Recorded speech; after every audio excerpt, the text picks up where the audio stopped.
This is Monty in the Morning, the show Phoenix Magazine readers voted #1 talk radio show in Arizona. #1 during your morning commute. #1 whenever news breaks during your day. And #1 whenever and wherever you want to talk sports. Now it's time for Monty in the Morning. Hey, yo, man, how the heck are you? It is the Monty Show. Thankfully, it is Friday, August 5th, 2022. You know what a week from now is? What's that? A finger in the butt day. What? That just hit me right now when I said August 5th. Bro, we did not even talk about this before the show. Yeah, what? My annual physical is next week. That just hit me, so why not talk free consciousness? You're going to hear from Aaron Rodgers today, who... yeah, get some of his stuff, bro. Aaron Rodgers takes psychedelics. Should he be suspended by the NFL? How Quentin Grimes became a deal breaker for the Utah Jazz and the New York Knicks. And it seems Leon Rose is a little frustrated with Danny Ainge and the Utah Jazz. We'll have all your updates on that. We have got to talk about the housing market again. Did you guys see what happened to mortgage rates yesterday? Mortgage rates are below 5%. Below 5%. There is just no excuse as to why you're not buying a home. So we have all of that coming up. We're going to talk a lot of football today with BYU, with the Pac-12, with Utah. Who's got the best shot? Who's got a seat at the table? Maybe they should take ayahuasca. Maybe. Because I don't know why the Big 12 and the Pac-12 haven't made a move yet. We'll ask you that question. All of it coming up straight ahead. Also, don't forget, we're giving you a trip for two to see BYU and Notre Dame in the Shamrock Series in Las Vegas. It is a great trip. It is October 7th and 8th. We're giving you 2 nights at the Palms Casino Resort and Hotel. We are giving you 2 tickets to the game to see BYU and Notre Dame at Allegiant Stadium. And we're giving you a $250 gas card to get there. And the only way that you can enter this contest is to go to any of the 5 barbecue pit stop locations right here in the great state of Utah, which includes Logan, Layton, Lehigh, Murray, and, of course, our good friends up in Logan, Utah. Barbecue Pit Stop, the best in the business when you need anything for your barbecue, your smoker. You need pellets, rubs, sauces, meat. How about Logan with a full-time butcher at the Logan Barbecue Pit Stop? Absolutely right. Hook it up. Get to Barbecue Pit Stop. And the whole thing is presented by our good friend, Devry Davis at Academy Mortgage. Make sure you call Devry Davis today, 801-543-9666, 801-543-9666, NMLS number 278545. Devry Davis and Academy Mortgage are equal housing lenders. Let's get to work and talk some football. Let me ask you this question. Does BYU have a legitimate shot at the college football playoff this year? I know it sounds crazy, and you're going to say, no, because they're not in the SEC and their last name's not Bama. You're drinking the blue Kool-Aid. Yeah, if their first name's not Alla and their last name's not Bama, they're not getting in. Yeah. I saw that conversation yesterday on television, which I thought was funny. But does BYU have a legitimate shot at the college football playoff, Jake? What are your thoughts on that? Yeah, I mean, I think that you always have a chance, and I think that BYU, it has to do more than other teams probably have to do to get there because of their situation. But I think overall, yeah, BYU has a path, and I think that it literally all hinges, in my opinion, on Jaren Hall's ability to stay healthy, because if he's healthy and he's playing well and they don't have to deal with, who's going to come in behind him to back him up, like, how are we going to survive this week against some random school? If you don't have to deal with that dynamic for most of the season, you're going to be in a really great place. So, yeah, I mean, I do think that there is a path to the college football playoff for BYU, but I think that, the conversation really is more around what they would have to do. And to me, I think the bare minimum is being a one-loss team. But I also think this conversation about, being cold-blooded about how you beat teams. We all remember the infamous conversation we had on this show. Go and find it. That's the greatness of YouTube, where we talked about, hey, you didn't handle Idaho State. I think they beat that team by 10. or 10, maybe 20 points, whatever it was. Not a lot. By not enough. Yeah, and it's like, hey, man, you got to bury these teams by like 40 points. You got to flex on these teams. You got to show like, hey, we are a legitimate powerhouse program, and we need to do that. Like if you're a powerhouse program, you beat Idaho State by 40. You beat, Poughkeepsie International by 50. Like all these random schools. Yes, all these random-ass schools that BYU plays, you need to go out and make a point with those. Yeah, and I think the hard part if you're BYU is you just have very little room for error, and I think that's one of the pitfalls I think that you have with this year being your final year as an independent. Everybody's looking forward to, going into the Big 12, and everybody's looking forward to, having access to a conference championship game again and all of that stuff. But you also have a large swath of your roster that's never going to see a Big 12 patch on their uniform, that's never going to have access to a Big 12 game. And you have to remember that those kids have everything to play for this year. And, oh, by the way, you also want to play in a big New Year's 6 game. I think you also want to play in the highest profile bowl game you can. And you certainly would like to play on New Year's Day instead of in the Hawaii Bowl. Right? I mean, with all due respect to the Hawaii Bowl, I mean, that's not a game that you're aiming for in August. And so I think if you're BYU, yeah, obviously you have to stay healthy, but this team's got to be able to stop their opponents. This team, defensively, Kalani's club was not nearly as effective defensively last year as they should have been. Health aside, everybody has injuries. This team's got to demonstrate that it's added depth to its roster, that you're not just 2 deep, that you're 3 or 4 deep, and this secondary's got to play better. If BYU wants to win more games, and if BYU wants to play in a significant bowl game of consequence, they've got to cover people. And that's one of the things that they were unable to do last year. I think it goes without saying that you have to have a healthy Jaren Hall. He cannot be diving for an extra yard in the red zone. He cannot be going off on long runs and creating contact instead of stepping out of bounds. Like, those are just not things that starting quarterbacks, that guys who aspire to play in the NFL, that guys that want to play on Sunday instead of Saturday, you're not out looking for contact. You're not out as a headhunter as a quarterback. You are out to live for the next down. And Jaren Hall's got to have that mentality, because I just don't see a path to a New Year's 6 Bowl or a significant postseason appearance, Jake, without a healthy Jaren Hall for the entire season. Yeah, absolutely. And I think, when you start to look at the schedule and you look at the kind of the roadmap that you're going to have to follow to make this happen, obviously you open, with USF, then you've got Baylor, then you've got Oregon. Those 3 games right there are going to set the tone for your season. I think if you can come out and make a point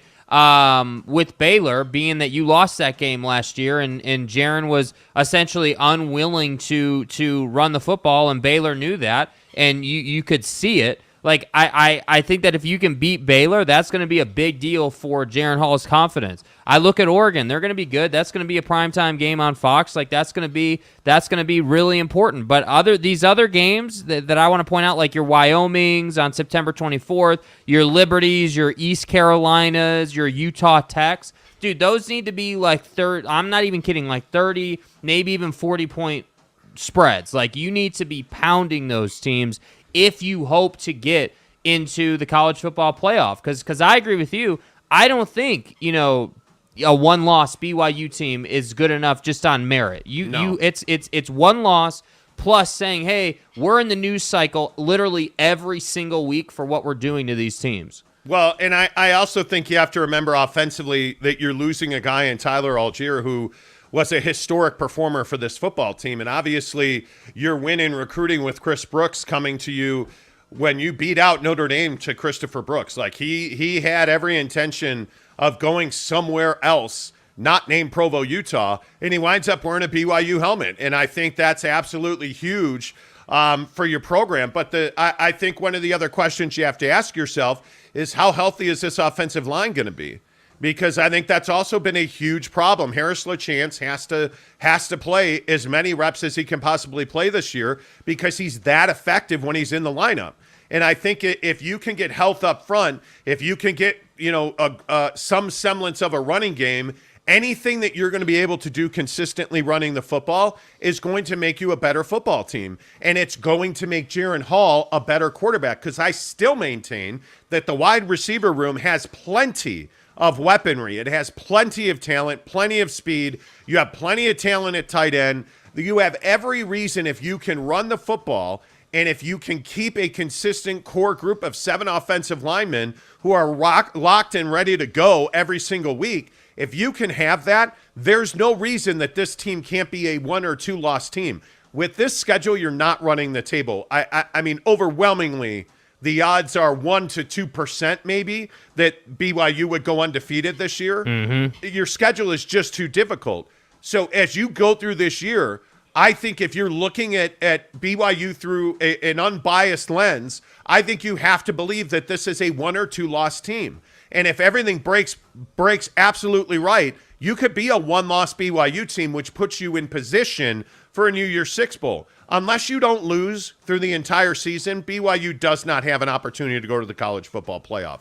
There's just too much, in my opinion, there's too much at the top of the college football world, Jake, to believe that BYU, can go. So I guess I'm asking you, what's the best possible outcome for BYU in 2022? Yeah, I think the best possible outcome is a NY6 Bowl, just like it was last year. I think that was really disappointing not to get to that level and to be having a conversation around like, hey, this is the bowl we're getting instead of that one. We faltered here, and that really limited us. Like, that's what I think the program is looking at for this year. But I think that the college football playoff thing is real once you're in the Big 12. I think that once you're in the Big 12, once you have that, hey, win your conference and you're in the conversation dynamic at play with BYU, I just don't think there's any reason why they shouldn't be treated just like anybody else who would be a threat to at least get in. And especially with college football playoff expansion coming in a couple of years, then obviously that really helps BYU. So that's why I say, like, we can go up and down the schedule and pick out the weak teams and what they should do, but really it's just going to be a matter of decision making. Is Jaren Hall going to stay healthy? Are they going to be able to replace Algier in the running game, because he did things that really nobody else has done? But really, when you start looking at that, what allowed Tyler to do that? Well, it was that offensive line. That's what allowed Tyler to do that. So with that being the case, is the offensive line going to perform? And can they stay healthy? And if you have a healthy offensive line and you have a healthy back and you have a healthy Jaren Hall, you really, there's just no reason why you shouldn't be a 1-loss team this year. I just firmly believe that. Well, and I think Malik Moore is going to have a lot to do with that as well. I'm just going to go back to the secondary. This team's got to cover. And you're going to see a lot of speed. You're going to see a lot of athletes on this schedule. They've got to cover. But I would agree. I just don't know. Listening to you read that schedule the other day and just thinking through it, like, if you look at what BYU is going to run into this year, I mean, there's an enormous amount of talent on the field. I mean, again, you open with South Florida, then you got Baylor, Oregon, then you've got Wyoming, then you're Utah State, then you're the Shamrock Series in Vegas with Notre Dame, then you've got Arkansas, so Notre Dame, Arkansas back-to-back, that's a tough swing. Then you get a little bit easier in Liberty in East Carolina, then you get Boise State, then you got Utah Tech, and you finish with Stanford. I mean, it's not a cake schedule by any stretch of the imagination, but at the same time, I think if your key pieces are, when you get to October, 28th against East Carolina, if your key pieces are healthy, you should be able to handle that team. If you get to, if your key pieces are healthy when you get to East Carolina, if you're healthy when you get there, I just think that you're in a position where there's no reason you can't have that. I just think that Oregon game. But I also think, like, on the other side, just being realistic, let's say that Jaren does get hurt. Like, let's say that does happen. Then all of a sudden I look at this schedule and I'm like, all right, well, if Conover doesn't live up to it, you're probably losing Baylor. You're probably losing Oregon. I don't like your chances against Notre Dame without Jaren Hall. So there's a lot riding on him. You're going to know who you are the first month of the season. I mean, I think that much is very clear. September is an absolute meat grinder. And, you roll into October with Notre Dame sitting there. Like, I mean, this is just a very difficult ask out of this particular football team. I mean, you would have to agree that Siri agrees with that. Yeah. And I Yes, just think it's one she of those does. things. Hey, Harpreet Bopple says, "Sup, boys, you guys do a great job. I try to listen to the show every day. The show is 100 times better than those ED casuals on the zone. Keep up the great work." Appreciate you, Harpreet. Yeah, the one thing we can promise you is that you won't get dick pill commercials on this show. Hey, guys. You will not get ED Now- wave penetration. Now, later in the show today, you're going to get some quote professional advice on ayahuasca usage. Well- so, maybe there's that. And according to the professional advisor we're going to hear from, those may be ED supplements. Cocaine is a hell of a drug. I am just furious. No, don't get me started. See, Harpreet, why would you do that? It's your fault. Anyway, you're watching the Monty Show live and local, the Truth in Salt Lake Sports Radio talk, streaming stuff every single sports morning. talk. And not radio talk. We talk about radio in this town far too often, I would guess. But talking college football right now and looking at who's got a realistic seat at the table for the college football playoff. And I don't think there is any question that one of the big questions in the Pac-12, beyond the fact, will this league exist 2 years from now? Which I think is a serious question, bro. Well, I mean, obviously, if you miss Bob Thompson on the show, we're tremendously overblowing that situation. I mean, Bob Thompson, the former president of Fox Sports Network, straight up said yesterday that with or without UCLA, the Pac-12 has a path to existence, that they can easily survive without UCLA. It's just a matter of what. But I don't know what that looks like. I mean, are you a Power 5 conference without Southern California? I don't know, but the expectations that are being put on Utah, I think, are incredibly high at this moment. I mean, there are a lot of expectations, and I think looking at the comment section on BYU, you see Eric and Raleigh saying that BYU's going 8-4 this year.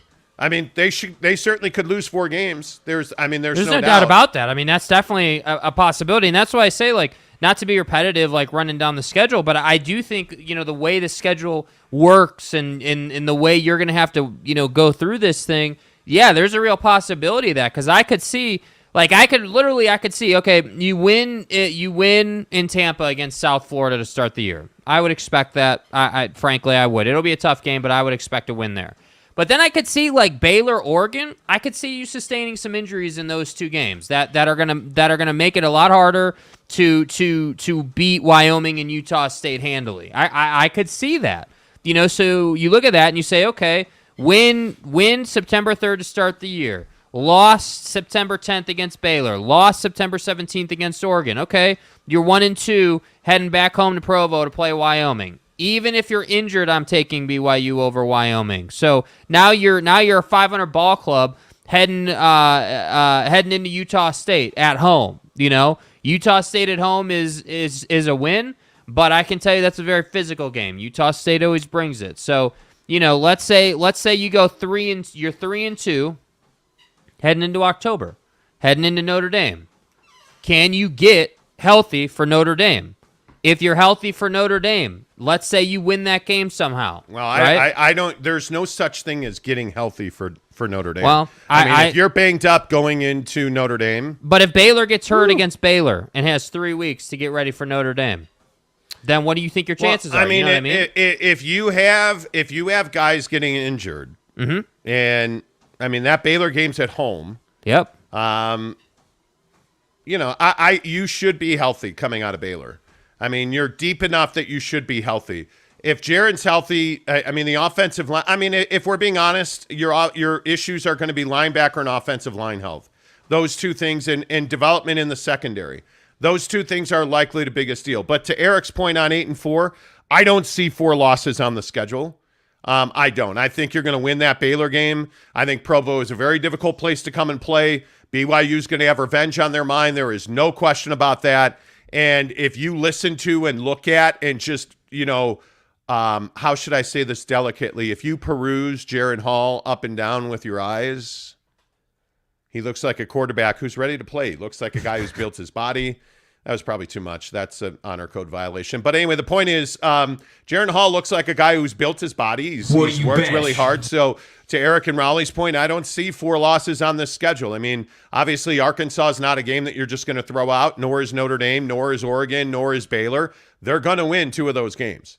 They are going to win 2 of those games, and I think those are 2 of the games that they're going to lose. By the way, Utah State is not going to be a walk in the park. That's a team that's going to bring some talent to the yard.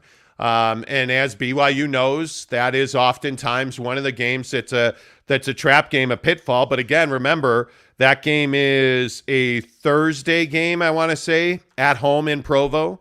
So, I mean, that's going to be a game that you should win. It is a Thursday game. That's a Thursday game. And then, I mean, you have to beat Stanford at Stanford.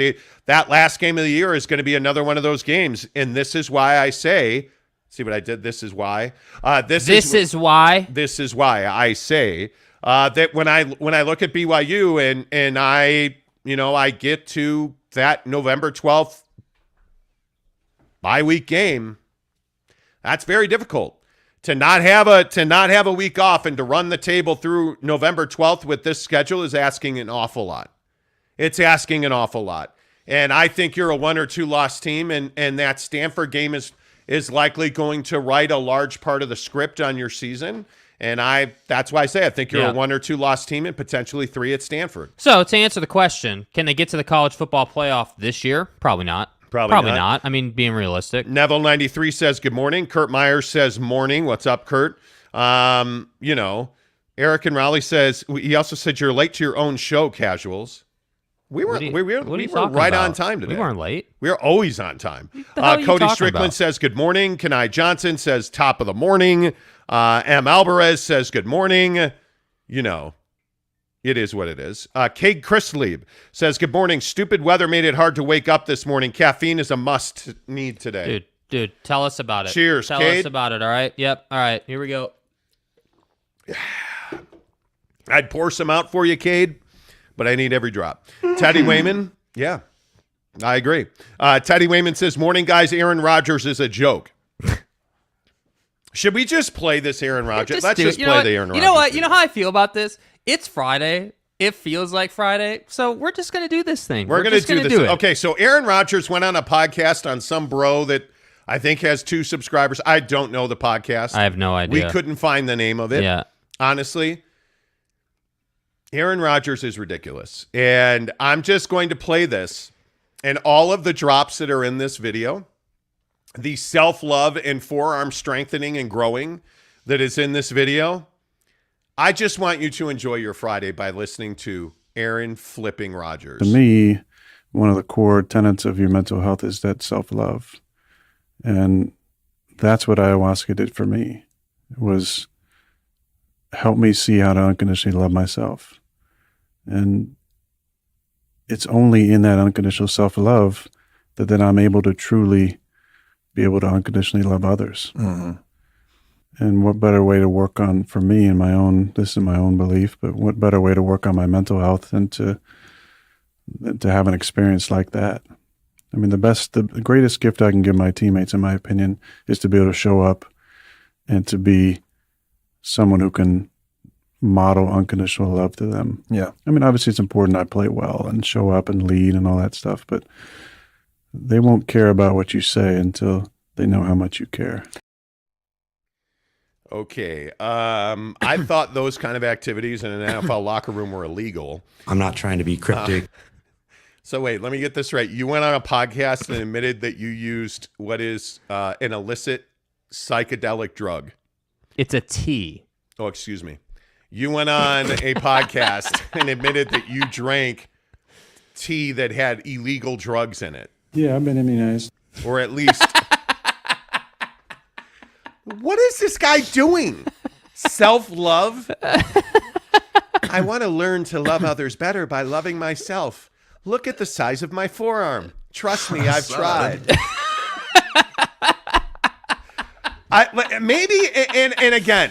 Maybe I'm just an asshole. That could absolutely be. Ask Mrs. Monty. Yes. Yeah, Mrs. Monty tells me that every day. Right. I don't know, but should he? let me just, in all seriousness, is this not like a violation of the NFL's personal conduct policy, the drug policy? So I want to make sure everyone knows what ayahuasca is. So this is, just hear me out on this. This is the definition of ayahuasca from healthline.com. So ayahuasca, also known as the tea, the vine, and la purga, is a brew made from leaves of the Psychotria viridis shrub, along with stalks of the Banisteriopsis capi vine. So wait, you're taking leaves and shrubs and putting them in water and boiling that water and drinking it, and that helped you love others better. How did that work out with your family? How did that work out with your ex-girlfriends? How did that work out with others? By the way, Devontae left your ass too. How'd that work out for you? Wow, Devontae left your ass too. Get out of here, bro. I don't know. Come on. Come on. I don't know. I don't know what you make of this. I just don't. I mean, you are admitting that it's a Schedule I substance. Yes. It is illegal under federal law. Okay, it's a hell of a drug. You just said, but I'm being serious. Like, you just said on a podcast, Dick, and said that you use a drug that is illegal at the federal level. This isn't like weed. I was feeling pretty dangerous. Well, I went to Colorado and got some weed, man. What's the No, it's federally illegal. Are you telling me the NFL's not going to do anything about this? They have to, bro. You sat on a podcast and said, "Hey, man, it's tea or whatever the hell it is. It's vine water." Mrs. Monty would like to an talk. early entrance. Weed is actually federally illegal too. Okay. Just saying. But you can go to Colorado and get it legally. States have legalized it, but federally it's still illegal. And I'm just saying. Well, listen, don't they test for this stuff in football? I don't know. Apparently not, but I don't know how long. I think that's HIPAA, by the way. Will you stop trying to release Aaron Rodgers' personal medical file? You know what the NFL is going to do about this?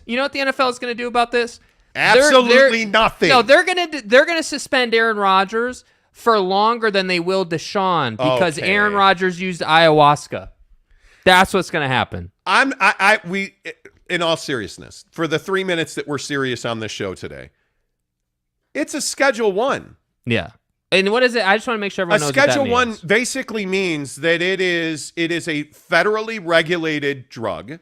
A Schedule I means that it is classified as a drug. It basically says that this is a harmful, addictive drug, and it is not to be widely distributed or made available. Y'all feel me? That's essentially and I can read you. I used to know this definition off the top of my head. Right. But this is truly incredible. I mean, you have Aaron Rodgers going on a podcast, right? And obvious, it's obvious that Aaron Rodgers, MVP caliber quarterback, not some Jamoke bench player. This is Aaron Rodgers we're talking about going on a podcast saying that he's using a Schedule I drug. Here is the legal definition of Schedule I. A drug, substance, or chemical defined as drugs with no currently accepted medical use and a high potential for abuse. Schedule I substances include heroin, lysergic, and some LSD, acid. LSD, yeah. Marijuana, cannabis. Ecstasy, peyote, all of those things. That's what ayahuasca is grouped with, heroin. But it's okay that Aaron Rodgers, and I'll play it again, because I think it is, this is not really something to joke about, in my opinion. Aaron Rodgers on a video podcast, not they manipulated the audio. It vexes me. It's Aaron Rodgers talking about using ayahuasca. To me, one of the core tenets of your mental health is that self-love. And that's what ayahuasca did for me. It was help me see how to unconditionally love myself. And it's only in that unconditional self-love that then I'm able to truly be able to unconditionally love others. Mm-hmm. And what better way to work on, for me, this is my own belief, but what better way to work on my mental health than to have an experience like that? I mean, the greatest gift I can give my teammates, in my opinion, is to be able to show up and to be someone who can model unconditional love to them. Yeah. I mean, obviously it's important I play well and show up and lead and all that stuff, but they won't care about what you say until they know how much you care. What do you even say to that? Ice, boom, pow. What do you even say to that, bro? I don't know how the NFL doesn't act, but I love how casual he is with it. Like he's just like, yeah. It makes my head hurt. It grew my self-love, and it made me a better leader. I tried to lead Devontae, and he left me like my family did. Yeah, no, that's not going to happen. And I left Olivia Munn and all the other women in my life, and that's why I need psychedelics to forget. It's an antibody cocktail. It's what a dick I am. Like that's what this feels like. I want to love myself, which currently I do not, because what's there really to love? Hey, How does the NFL not suspend this guy? I think you have to. Like, Is it because he's a quarterback, and is it because he's arguably one of the best quarterbacks of his generation? Yes. He can do what he wants. And does he feel like he can get away with it? Yeah. Oh, I think Aaron Rodgers is at a level where he doesn't even think about discipline. Yeah. That he doesn't even consider, any of that. Yeah. I don't know, man. I think this is crazy. I think this is absolutely crazy. Cody Strickland gives us a $2 tip and says, will you read my previous comments? I need your advice. Oh, okay. What's Cody got for us? Okay. There's a lot of comments. Desert Viking Russell says self-love and thunder. Look, man, I don't judge folks for what they do behind closed doors, man. Oh my God, dude. You know. And just kind of scruff it and play with it when it's wet. Hooter Homestead says, good morning from Baylor Bear Country, Waco, Texas. Good to see you. Appreciate you, Cody. Where is your previous comment, man? Here it is. Also, I'm 207 pounds and 5'8" on a good day. I'd like to lose 20 pounds by the time we do barbecue pit stop drawing. Okay. Well, my left leg weighs more than 207 pounds. I mean, in all seriousness, are you going to the gym? Are you exercising? Like, I need a little more information. Yeah. Wait. Hold on. Oh, we got He said, hey, I started to feel myself getting fat. I started a new diet with chicken, brown rice, and veggies, and food prep, starting to go to the gym. Any recommendations on a workout plan that thin me down? Okay, let's make something very clear. Very clear. Ayahuasca is not the route to lose weight. I'm a jerk. You're going to lose weight based on what you eat. It's that simple. When I am cutting as I am now, I stay below 2,000 calories, 2,000 or less, and I drink 100 ounces of water every day. I lose weight. Does working out help? Yes. But let's get something very clear. If you're trying to thin out or lose weight, you have to eat well. It is just that simple. I would tell you, if you're food prepping, brown rice, chicken, and veggies is great, but you need fiber, and the most important part of your day has to be what you do before 2 o'clock in the afternoon, because you need to eat the most of your carb, and the most of your calorie has to come before 2 o'clock, in my opinion. I am not a dietitian. I am not a trainer. But my best advice to you is make sure you're getting protein from diverse sources. You can't just take whey protein. One, it'll send you to the poorhouse right now. And two, it's not a complete protein source. You want, in my opinion, you want a lot of your protein to come from things like whole grains and vegetables. Things like legumes, like black beans, pinto beans are great. And if you're really trying to lose weight, you can't eat red meat. You can't eat bacon. You can't eat processed meat because it's full of fat. Yeah. It's got a lot of cholesterol in it. You want chicken or lean turkey. 93.7 ground turkey is my preference for protein. But that's the best advice I can give you. I don't know what your macros should be. You need to see somebody who can tell you how many calories to eat. And the best way to do it is get the MyFitnessPal app or whatever it's called. Yeah. The food, you need a food diary on your phone. The thing is that MyFitnessPal. Yeah. It's not just about, like it is heavily about what you eat, but what you have to consider is that if you if you eat something that's not great for you, let's say, then it's not just that it's not great for you, it's that you will be hungry faster. You will want to eat more earlier on. And to lose weight, what you need is complete meals, like quality food going through your system, so that you're not hungry as much, so that you can live on that for longer, so that instead of eating every 3 hours, you're eating every 6 or 7 hours. Like that's what you need. And not even because we did a remote there or whatever, but I would highly recommend using Emerge at Max Muscle. I use it. It's great. It works. It suppresses your appetite, and it gives you mental clarity early in the day. And that stuff about eating everything before 2 o'clock, if you're serious about cutting, eat everything before 2 o'clock, drink a ton of water after 2 o'clock, and make sure you're getting cardio every day. And I'm not talking about just kind of walking around the park. I'm talking about getting on a treadmill or something and sweating, like working. That's what you have to do. Yep, I think and Max Muscle's not an advertiser with us. Yeah, they don't spend any money with us. They're not on the show. But I would tell you, if you go in and see Caitlin at Max Muscle and ask her for Emerge, it absolutely is a game-changing Get the one in the supplement. bag. Get the one in the bag. Yeah, take 2 scoops. It's a game-changing supplement. I believe in it. I know it works. I know it works, but there it is. 7:05 Mountain Time here on the Monty Show. The biggest stories in sports today. We're talking college football. No real update on the Big 12 or the Pac-12. And the question of the day for us is, what's the top of the mountain for BYU and Utah? Like, what are the most expectations that you can have? We feel like the top of the mountain for BYU is a 2-loss season. Some people, Eric and Raleigh says a 4-loss season. What's the top of the mountain? And are expectations too high for the University of Utah? I think it is one of those seasons where there are expectations that Utah is going to be a top 5 ranked team. They're number 4 according to CBS Sports, right behind Alabama, Ohio State, and Georgia. Yeah. Is that too lofty? I actually don't think it is. Coming off of a Rose Bowl appearance in a Pac-12 championship, Cam Rising is going to have the ball club for the entire season. They certainly have added depth on that defense. And based on what we've heard, Dalton Kincaid and Brant Keithy are looking really like you would expect them to look as veteran players who came back.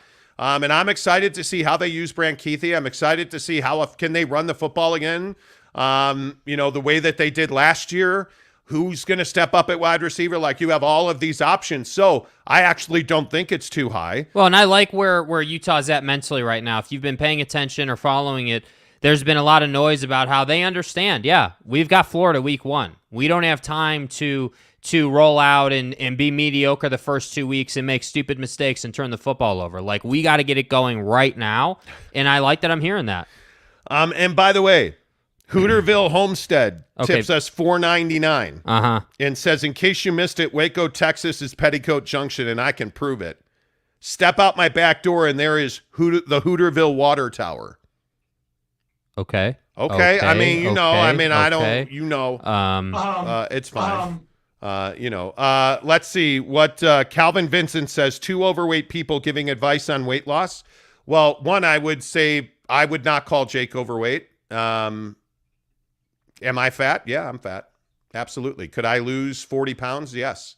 But I just think that, I'm going to be honest with you. I'm not going to give you a pass on that comment. I think that's an incredibly arrogant and ignorant comment. I think that you get to hide behind the screen. You get to hide behind your comment.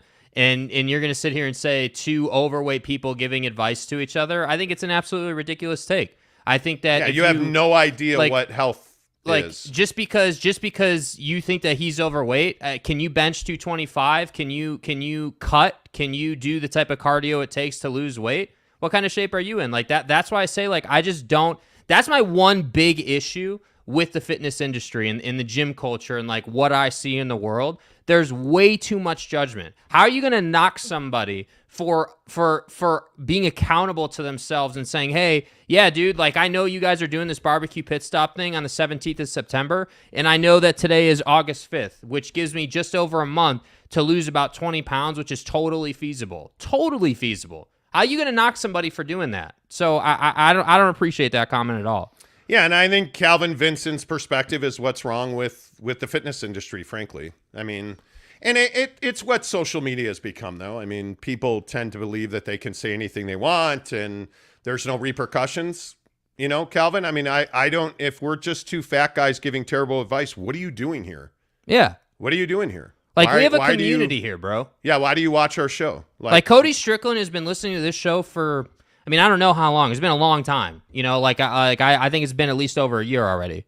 You know, so like that's what I'm saying. More than that. Like maybe more than that. I apologize, Cody, if I'm selling you short there, but you get the point. And I just think it's I get burned out on that. Like, dude, Cody is trying to do something about it. You know, like we're actively doing something about it. And yeah, am I overweight? Yeah, sure. If you want to call me overweight, sure. I have probably 20 pounds that I could lose, but I can do things. Like I have no problem with where I'm at right now. I think the other thing that's so spectacular, and this has probably completely derailed the show today, but I think the thing that's interesting to me is, like, I just joked when the show started, my yearly physical is a week from today. Yeah. And I was 20 pounds heavier a year ago, or more than that, 30 pounds heavier a year ago when I went for my physical. Mm-hmm. And my doctor essentially said, yeah, you're in perfect health. And I think I even said it on the show. I have less than a 0.5% chance of ever having a heart attack. Yeah. So you can say I'm fat. You can say whatever you want to say. At this point, this damn fly is back again. Yeah, it's incredible. Anyway, I don't... The thing that people who say things like that fail to consider, I really don't care what your opinion is. Yeah. I learned a long time ago that caring about what other people think is the quickest way to not achieve anything. So if you think I'm fat or you think I'm overweight, I really don't care. The only thing that matters to me is what I think and how I feel and what my doctor's saying. Like there was a comment, and I can't remember where it was. It doesn't even matter. Like, a great example. Like, I wore a glucose monitor for 2 weeks. Yeah. And people are like, oh, because you're fat, you're diabetic. No, I'm actually not diabetic. I wore a glucose monitor. I had to convince my doctor to give me a glucose monitor because I wanted to know what the food I was doing was, how it was impacting my blood sugar. So I wore a glucose monitor for 2 weeks to have a better idea of what my food was doing to me. And by the way, I was pleasantly surprised. I eat a very low glycemic diet, but the thing that is amazing is how much criticism I took because I talked on the show about wearing a glucose monitor. And people automatically assume, oh, that's because you're fat and you're diabetic. And it's like, you don't know. You have no idea. You cannot look at somebody and tell if they're healthy or unhealthy. Unless you are way overweight and morbidly obese and you never get out of the house. And you're right. Can I bench 225? Yes. But what is that really worth? What does that mean? Can I put up 225 10 times? I can. Can I squat? What I can. Can you snowboard down a Black Diamond Hill? Yes, I can. Yes. Can I play basketball with teenagers? I do. I can. Like it doesn't matter what you think. And we have to stop judging people and we have to stop shaming people because then they don't work to change their life. That's why when we go to the gym and you see, overweight people or people you perceive to be unhealthy, staring at them or laughing at them or walking up to them and giving them fitness advice is exactly the wrong thing to do. Yeah. How do you expect people who are overweight or obese and they go to the gym, how do you expect them not to be overweight and obese? Like, think about what it took for them to just go to the gym. Have you ever considered that? What it would take for someone who is in that position in life to go to a public place and move their body? Yeah. Like, and so that's why I say I don't necessarily care what you think. I think it was Calvin, right? Yeah. I don't care what Calvin thinks necessarily, but what I do care about is the fact that you're coming into the comments and like shaming one of our listeners. That's just not going to fly here, bro. Yeah, I'm not. We and you should know too. I haven't heard your name on the show, and maybe I've just missed it. But you should know that we own this show. We don't work for anybody. We don't have rules. So I really have no problem keeping it real. Yeah, and Calvin, if you're uncomfortable looking at two fat people, I would welcome you to leave. Don't be here. Yeah. With all due respect. Angel Flores says, Calvin is probably bigger than you both. Could be. Greg Hawkins says 20 pounds in a month is pretty excessive. Yeah, that's... He's got 6 weeks. I think I've lost 20 pounds in a month one time, and it was when I was doing zero carb. Zero And- carb in 2-a-days. That's how you do it. Yeah, and it's really difficult to do, man. Like it is, and it's not healthy for you. Losing, that's the other thing that a lot of people forget. Losing 20 pounds in 4 weeks, it's. I mean, that's a lot. That's consistency, dedication. Yeah. You're right. It's probably 2-a-days with a 45-minute cardio session. One of those. I mean, that's a lot. Like if you're losing a pound a week, you're doing really well. And that's what I average about when I'm cutting the way I'm cutting. My goal is every week to lose 1 pound. The other thing that's really interesting, real quick, not to go too deep into this, but I think it's really interesting. It should be pointed out when you are cutting, you may not even see the motion in the scale. That's the thing that I think is really fascinating. Like your body can take fat, burn the fat, keep the muscle if you're strength training. And you won't see the number change, but you'll see your body change. And I think that's another fascinating portion. So like people who say, "Oh, well, you're I think Cody said he was 5'8". Well, you're 5'8 and you're 230, but you're stacked. Well, is he overweight then? If we're just going by the scale, he'd be overweight. Body composition is a huge You know what I mean? part of it. But the other thing is you got to remember too, like when are you weighing yourself? Yeah, that's the other thing. Yeah. I weigh a completely different number at 5 o'clock in the afternoon than I do at 5 in the morning. Yeah. Like I weigh myself Sunday mornings, first thing before I drink or eat anything. I get up, I go to the bathroom, I walk downstairs, and I weigh myself. Yeah. I have a medical scale like that's on a flat concrete surface in my basement. Like I weigh myself once a week. That's it. And there are weeks where I lose 1 pound. There are weeks where I gain 2 pounds. There are weeks where I lose 7 pounds. Like 3 weeks ago, I lost 7 pounds in a week. Mm-hmm. You just have to be consistent in your process. Yeah. Colton Bitten says, is the dog still licking his butt? Not nearly as much. The thousands of dollars we dumped into my dog's ass paid off. Let's see. Desert Viking Russell says, Monty, you're a stud. You're the best at what you do. Thank you, Russ Anderson. I appreciate you. You want to talk about a guy that's strong. Good Lord. Russ Anderson can quite literally, I think, lift a car. Really? Yeah, not even joking. That's sick, dude. Not even joking. Greg awesome. Hawkins says, the only time I lost 20 pounds in a month was for a heavy cut for a modeling gig, and I wouldn't recommend it. Totally anemic and exhausted. I recommend a pound a week. There you go. Yeah. I would agree with that. When the biggest issue I had, because I've lost 100 pounds in my life. Like I know how to cut, but it just takes the life out of you. Yes. It makes it, honest to goodness, everybody jokes that it is like, oh, you're fat, you're out of breath walking up the stairs. Try being gaunt. Try losing 20 pounds in a month. Try losing, like there was a point when I was on low carb that I was losing 7 pounds a week. Yeah. You want to talk about out of breath and out of energy walking upstairs? Try doing that. Yeah, you just and combine that with getting up at 4 a.m, you feel like trash. You dude. can't. Yeah, you're never happy. Yeah, and the toll it takes on your brain is. And by the way, remarkable. I'd also say this. I'm glad you brought up being happy. I would also say this. I'd rather be 20 pounds overweight and happy with life than absolutely shredded and unhappy. I would rather be that. Do you know how difficult it is to have a six pack? Do you understand how? And I know quite a few fitness people, and I follow a million and one fitness people. Yeah. They all say the exact same thing. To have a six-pack means you are likely not enjoying your life because you are dedicated to one thing. Yeah. Working out and not eating very much. I have no problem saying I don't have time to spend hours in the gym every day. I don't. We just don't have the time. I struggle to work out an hour every day time-wise. I have to be really deliberate about it.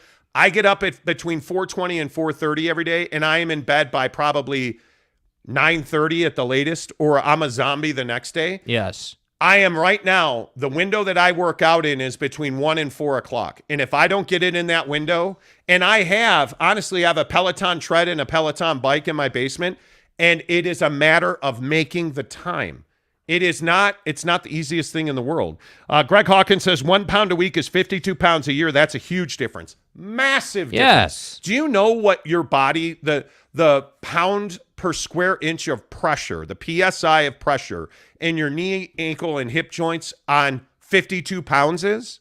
Imagine putting a plate, a 45-pound plate on your back and carrying a 10-pound dumbbell. Go ahead and walk up the stairs. That's pretty much what you're doing when you lose 52 pounds. I mean, think about that. Yes. That's a lot of weight. You're exactly right, Greg. You're exactly right. Hooterville Homestead gives us a $1.99 tip. It says, sugar for the chef makes cooking mighty sweet. That ain't wrong. Let's see. Cody says 2 years sub. 2 years subbed at 300. My wife was at 350. Yeah. Thank you, Cody. I appreciate you, man. appreciate you, man. And you know what, Cody? I think you can do it. Don't let anybody tell you can't do it. Yeah. Don't. You can, if you are, the thing you cannot do, and this is the last thing I'll say about this, the thing you cannot do is rely on willpower. If you're serious about losing weight, I've learned one lesson over the lifetime of fitness that I have tried to achieve. If you are, and let's use candy, and let's use chocolate bars. If you're a chocolate bar guy, and my favorite candy bar is Snickers. If you put Snickers in my house, I'm going to eat them. So what do? I don't buy Snickers. I don't bring candy home. I don't bring sugar stuff home. I don't have donuts in my house. I don't have sugar cereal in my house because I will eat it. Because when you rely on willpower, you are going to fail. Mm-hmm. You have to rely on routine. You have to put stopgaps in place where you say to yourself at the grocery store, I'm going to make a list before I go to the grocery store, and I'm not going down the chip aisle. Chips are a great example. Do you know how many more calories chips add? By the way, do you know what potato chips do to your insulin levels? It dumps insulin into your stomach. Are you aware that when insulin is being produced and dumped into your stomach, you cannot lose weight? It's impossible. Insulin is a fat-burning blocker. You can't do it. So when people say, well, oh, you're fat, you're diabetic, you're using an insulin, reader. No, actually what I'm doing is trying to make sure that I have as little insulin in my system as possible from food. So like those blocks, I don't go down the chip aisle at the grocery store. Yeah. You know what else I don't do? I don't ever drink soda. I have a consistent routine. And the other thing I have is accountability partners. And Mrs. Monty food preps with me.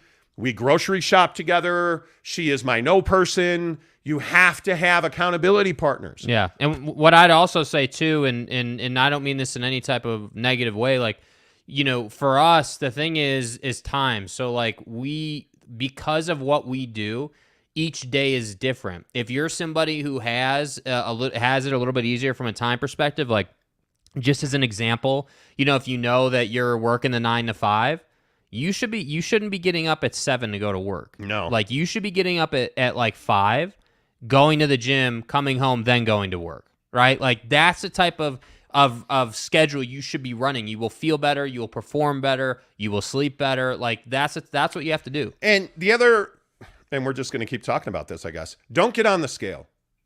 Don't. Judge it by your clothes. Like this shirt is a great example. Like this shirt used to be too small for me. And now it's actually too big for me.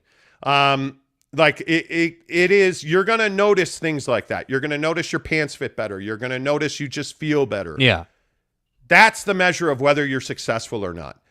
Getting on the scale and seeing a 20-pound weight loss in 4 weeks is not the definition of success. Ryan Buckley says, I'm not excited about getting a prostate exam. It's something you get used to. I'm 49 years old. I'm going to the doctor next week. I'm going to get a prostate exam. He is going to tell me I need a colonoscopy.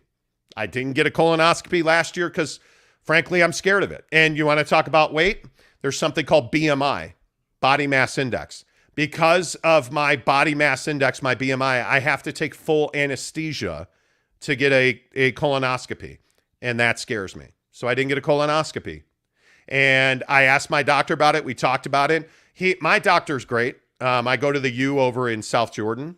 And my doctor and I sat there and we talked about, hey, okay, well, what are you eating? What's your family history? What X, Y, and Z. And he's like, yeah, you really don't have any symptoms. You don't have any indicators. You don't have a family history. Maybe you can wait another year. Well, that year has passed, and he is going to quite literally crawl up my ass and tell me to get a prostate exam or get a colonoscopy. You got to do it. And the insecurity that we as men have about, testicle exams or prostate exams, or you got to go and do it, because the last thing you want to do is have to go and do it. Go and do it while you want to, not while you have to, because when you feel a mass or you have an issue or you wind up with prostate problems or colon issues, That's the worst feeling in the world. It is absolutely, positively the worst thing in the world. So I would tell you I'm going to schedule a colonoscopy this year. I need to do it. My wife is getting one in October. I'm going to do it. You have to do it. It's just not, it's not something that you can do. Cody Strickland also, by the way, I want to point something out that he said earlier, and I already pointed this out. He said 2 years, subbed at 300. When we had 300 subscribers, Cody Strickland subscribed to our channel. As of this moment right now, we're at 6,548 subscribers. Appreciate you, Cody. 6,200 subscribers later. So, Cody, we appreciate you very much. All right, a couple more here because a ton of you are commenting on this, and I really appreciate it. Strange Cloud says, but you're going to have a higher metabolism overall and lose even more weight. What did he say originally? Eric and Raleigh, he said, cardio and lifting are both important. What's more important, a number on the scale or having correct body composition? You might gain a few pounds from muscle mass increase. Yeah, yes. You will. I went through the exact same thing. I also take creatine, which injects water into your muscles. So you're going to have, depending on what you supplement with. And I always say, all of this, you need to go to your doctor and say, hey, I want to start taking vitamins. Because no matter if you're 25, 35, or 65, you have to help your heart. Yeah. In this society, we eat way too much stuff. Heart disease is one of the main killers of people, especially us as men who like meat. We smoke. Trust me when I tell you, if you are not taking plant sterols, CoQ10s, magnesium, vitamin C, vitamin D, B12s, plant sterols. I use a plant sterol that's called Cholestoff. It's a supplement you can get readily at Costco. My cholesterol is perfect. It's not good. It's not a little high. It's perfect. And it's because I eat pretty well on the regular, and I take supplements to help me with that. So, yeah, I agree with that. Greg Hawkins says, if you're lifting on a cut, you won't gain weight, I promise. No, you will not. If you are lifting, and if you watch the way that, like, professional bodybuilders who compete, if you watch the way they prepare for those shows, they're all cutting because you need to have almost no body fat, right? Yeah. How do they do that? Well, they lift like crazy, but they cardio like crazy, and they carefully watch what they eat and how many calories they take and what time of day do they do that cardio right before they go to bed. So if you're serious about cutting, there's ways to do it. There's absolutely ways to do it. Kurt Meyer says, Monty, my sister died at 49 from colon cancer. Get it done. Kurt, you're exactly right.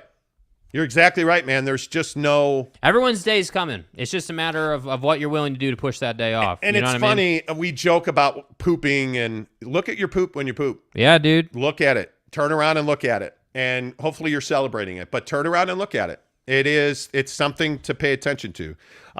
Rec One says, guys, do everything you can to avoid cancer. It's the worst way to die for you and your family. Believe me, it's worth doing all the exams of the world. Yes, it is. Well, and I think that's the overreaching conversation here. Like when we talk about cuts or like what you're eating and, like colonoscopies and just all this stuff, all this stuff in this side of life.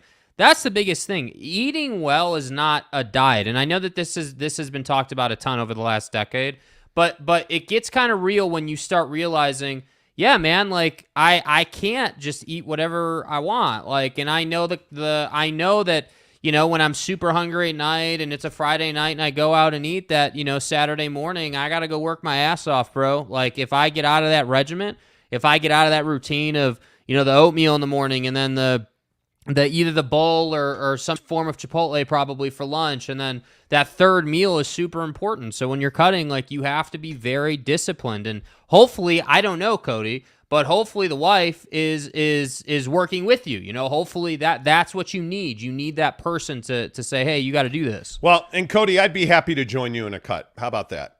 How about like a serious, I'm happy to do it with you. It's not fun. It's not easy, but like there's a new study out that we were going to talk about this later, but we might as well talk about it now. There's a new study out that talks about the 5 worst foods that you can eat to end your life sooner than later. Mm-hmm. And by far, the number one worst food that every time you eat it takes 36.3 minutes off your life is a hot dog. A hot dog is one of the worst things. Every time you eat a slice of pizza, it takes 7.8 minutes off your life. A double cheeseburger is 8.8 minutes. Drinking full sugar soft drinks, 12.4 minutes. Bacon, 6.4 minutes. And cheddar cheese is 1.4 minutes. Yeah. So I can't think of the last time I had a hot dog. It's probably at Costco. It's probably been a good 6 months at a minimum. But a lot of things on this list, I used to eat hot dogs. I used to drink full sugar soda. It's been 15 years. I eat cheeseburgers all the time. Can't do it. Pizza, I don't eat pizza regularly, and when I do, I custom make it. Mm-hmm. I'm a Papa Murphy's guy.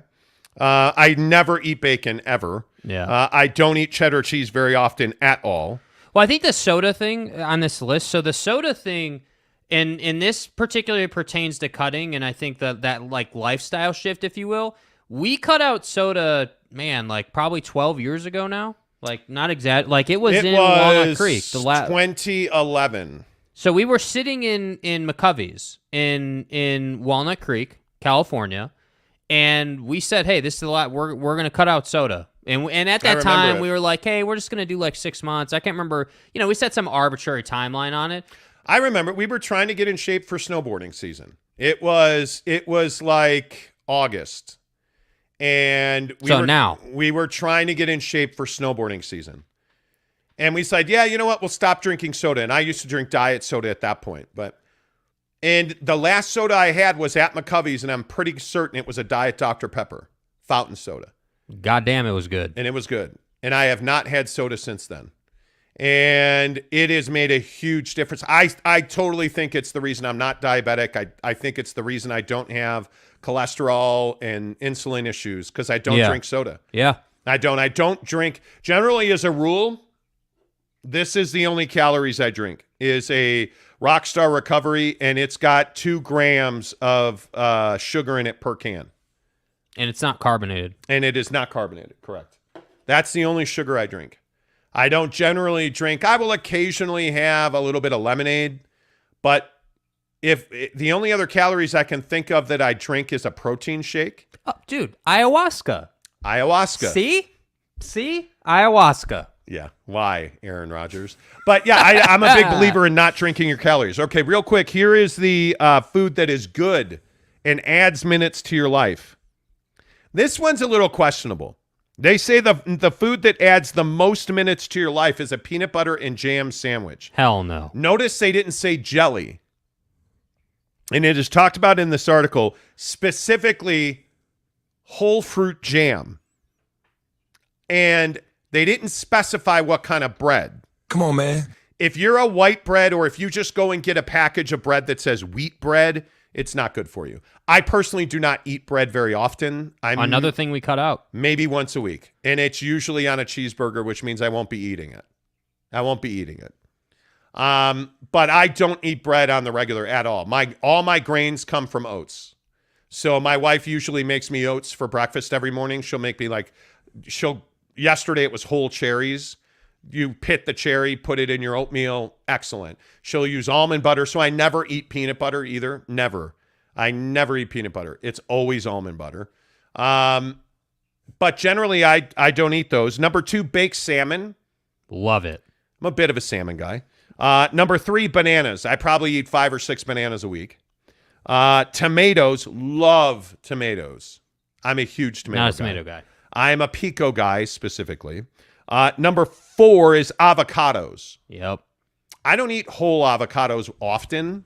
Usually we have to make a salad to do that. And number 5 is negligible, but I'm telling you they're terrible for you, is French fries. There's no way those add minutes to your life. You can't. You would have to air fry it. You cannot fry it. Yeah. You can, because potatoes are not what the problem is. Yeah. It is absolutely the frying of the potato. Fact. Scientists behind the findings calculated that direct influence of some 6,000 various meals, snacks, and drinks were calculated. Mm-hmm. This study was published in the journal Nature Food. It's based on healthy living expectancy, the length of time a person has good quality life and is disease-free. So every time you eat a hot dog, you knock 38 minutes off of that, or 36.3 minutes, off of that life quality life expectancy. Every bite you eat could add or knock off minutes of even years of your life. Science has always shown that an unhealthy diet has a highly unfavorable outcome to most people's healthy living years. So the years that you're on earth disease-free are dramatically changed by eating hot dogs and pizza. I'm telling you, you got to stop doing that. You've got to stop doing that. Talking with Raphael podcast says, oh my God, smoked salmon. Yes. Yes, dude. Yes. New York Jazz fan says, who wrote this article? Skippy Peanut Butter? Yeah, you can't do Skippy Peanut Butter. That's what I'm saying, dude. You just can't do it. Ryan Buckley says sugar water. Yeah. Yeah. Kanai Johnson says, man, I ate a homemade bacon cheeseburger last night and sausage links and beer. I feel like I wasted a whole day of my life. But here's my thing. Well, I don't have an issue. Homemade stuff is different than going to Wendy's, right? Or different than going to like a fast food joint. I'm of the opinion that once a month, if you want to grill a cheeseburger for yourself, I don't think that that's terrible for you. Now, it's not great, right? Not ideal, but I'm not going to sit here and say, hey, you can't make yourself a cheeseburger once a month. That's not going to kill you, man. It's just not. Well, and the other thing I say, that fly just... The beer is the bigger problem. Yeah. Oh, the beer is a huge problem. The beer is the bigger problem. I would tell you, not trying to put you down or anything, but that's the issue. It's not even just the cheeseburger. The beer is the problem. I would also tell you red meat's a problem. It is. Red meat, the calorie intake, the calorie uptick from eating any meat is huge. Yeah, and you can feel it in your stomach. And if you're frying anything, if you are charcoal grilling anything, it's not good for you. That's why I love my smoker. But in general, the only meat that I eat is chicken or turkey. I very rarely have red meat. And I very rarely eat steak. Almost never do I eat steak. The next time I have a steak will be probably on Maui at Ruth's Chris. But other than that, I don't generally eat steak. Yeah. So, and I'm not perfect. I'm not perfect by any chance. NY Jazz fan says, holy F, I'm going to die soon. I travel so much and short on time to eat anything that is healthy for you. Better up that life insurance for the fam bam. Well, I ain't saying I'm not wrong. even joking. Find Chipotle, dude. Like I'm not being Chipotle. tongue in cheek. Find Chipotle. Yeah, find Chipotle. Greg Hawkins says shred for summer starts in the winter. Yes, it does. Yeah, it does. Yes, it does. He also says, I'll cut with you. Cody. Yeah, let's do a cut together. Yeah, dude. Happy to do it. Cody says, wife is working on our first boy. We already have 2 girls, LOL, but I'm down to do a cut with you guys. Great, Cody. Yeah, let's dude. do it, man. Let's do it, man. How are we gonna do this? I don't even know how we do this, but let's do it. We should start an Instagram thing. I guess an Instagram thing, or a maybe Monty Show Summer Shred. Yeah, we can. I'm down. We can Or make some fall content shred. on that. Yeah. Yeah. Dwayne Boone says, I'll cut with you. Count me in. Let's go, bro. Read that from Jazz fan. Ryan Buckley says, you cut out carbs and sugars, you'll lose a ton of weight. Yeah. Yeah, you can't have added sugar. And it's my wife is pretty much an enforcer of that. She will not buy candy. She just doesn't buy it. She won't have that stuff. And my wife's a pretty good example of, she works out every day. We all wear Apple Watches. She will not lay down in bed unless she closes all of her rings on her Apple Watch. Mm-hmm. And now they're inaccurate. That's not whatever the point, you want. though. The point is closing all of your rings on your fitness tracker gives you consistency. And my wife has thinned out remarkably. So yeah, let's all do a cut. I'm happy to do it. We used to make fitness vlogs and track our vlog journey. Yeah. I'm happy to do it. I'm happy to start an Instagram group. Whoever wants to do that, hey, great. I'm all down for that. Because it's something that we should absolutely do. Talking with Raphael podcast says, my wife and I cut soda and I'm proud of her now. We drink this sparkling ice water, only 5 calories, no sugar. So I'm telling you, soda is killing people. Dude. Soda is absolutely killing people. Great work. You have to do it. Giggity, what do you think? What do you drink at restaurants in the movies? That is where I always fall back to soda. Nothing in the movies. Water at restaurants. Water at restaurants. I drink a ton of water, comparatively speaking. Now, on a daily basis, my goal is 100 ounces. But if I'm being brutally honest with you, I probably get 60 to 70 ounces of water every day. Yeah. And I need more. We used to, when we were doing our summer shreds, we would carry around an Arrowhead water bottle, a 1 gallon bottle of Arrowhead Dude, we should water. do it. We should do it. Cody, I'm down, man. Like, Cody, tag me on something on Instagram. I know Greg Hawkins, you flipping rock star. I know we've got. By the you. way, Greg's coming home. Just saying. Oh my God, that's right. Greg's that's coming a week home, away. dude. Greg's coming home. That's a week away. Let's see. Eric and Raleigh says, joke. Sleeping for 8 hours a night, cut 8 hours off your life. Well, I think about that a lot. Dude, here's the thing, and it's just a reality of the world we live in my opinion. You can't sleep 8 hours a night and accomplish everything you want to accomplish in life. That's the hard part. I think it's 6.5, 7 if you're lucky. And for us, a lot of times it's 5.5 to 6. I sleep between 4 and 5.5 hours a night. Yeah. And my wife is really, again, I talk about how much accountability I get from Mrs. Monty. My wife rides me to put my phone down at night. Yeah. She will tell. Last night we were laying in bed and she said, you got to put it down. Time to go to bed. Got to put it down. Got to put it down. And it's like, I'm like, in my head, I'm like, yeah, she's totally right. I'm going to keep reading. Like I have to. But the other thing is, like, I think no TikTok in bed. TikTok is so agree. mentally stimulating. It's like Yes. blah blah blah blah blah blah. It switch, turns you blah, up. Blah blah blah blah. Switch. Blah blah blah blah blah. Switch. Like, I think it is so mentally stimulating. You can't be looking at that stuff when you're trying to get into a relaxing mode. Hi. Sorry. I'm sweaty today. Because why are you sweating right now? Because I worked out. She's on the Peloton tread and, so, Seriously. we're sitting here talking about, this guy came in and called us fat, babe. A guy came in and called us fat? What? No, God. not you. What? He said that Jake and I were, because Cody Strickland, where all this started an hour ago now, I feel like. It doesn't even matter. Where all We this- took ayahuasca? Yeah, after the Okay. ayahuasca conversation, a Okay. guy came in and said 2 fat guys giving another fat guy advice. And so it started this whole flipping conversation, and now freaking Greg Hawkins has me doing a cut. Fat. Darn it. Whoever came in and called us fat, I hope that you feel better. Why I are hope you that whispering? That made you On feel better BYU Radio. about your life. Because it doesn't matter to any of us. We don't care what you think. Yeah, I don't. We don't, and that's what I said. Like, I really That's don't literally care. what he said, actually. That's what he said. I totally don't care. That's what he said. Ryan Buckley says Chipotle has phtalates in their food. PHTAALATES. I don't know what that means. Yeah, don't know what that is, bro. What is that? Neville 93 says if you go to a restaurant, get water. You save a lot of money as well. Yes. Big Yeah. Dog O-Town says, what is a cut? A cut essentially is a lifestyle change for a period of time so that you lose weight, you shred, you lose fat, To you accelerate. burn fat. Yeah, you burn fat and you add muscle.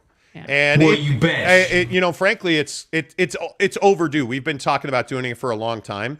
And taking Yelp out of our daily equation has given us more time, and so there's no excuse not to do it. We should be food prepping every day.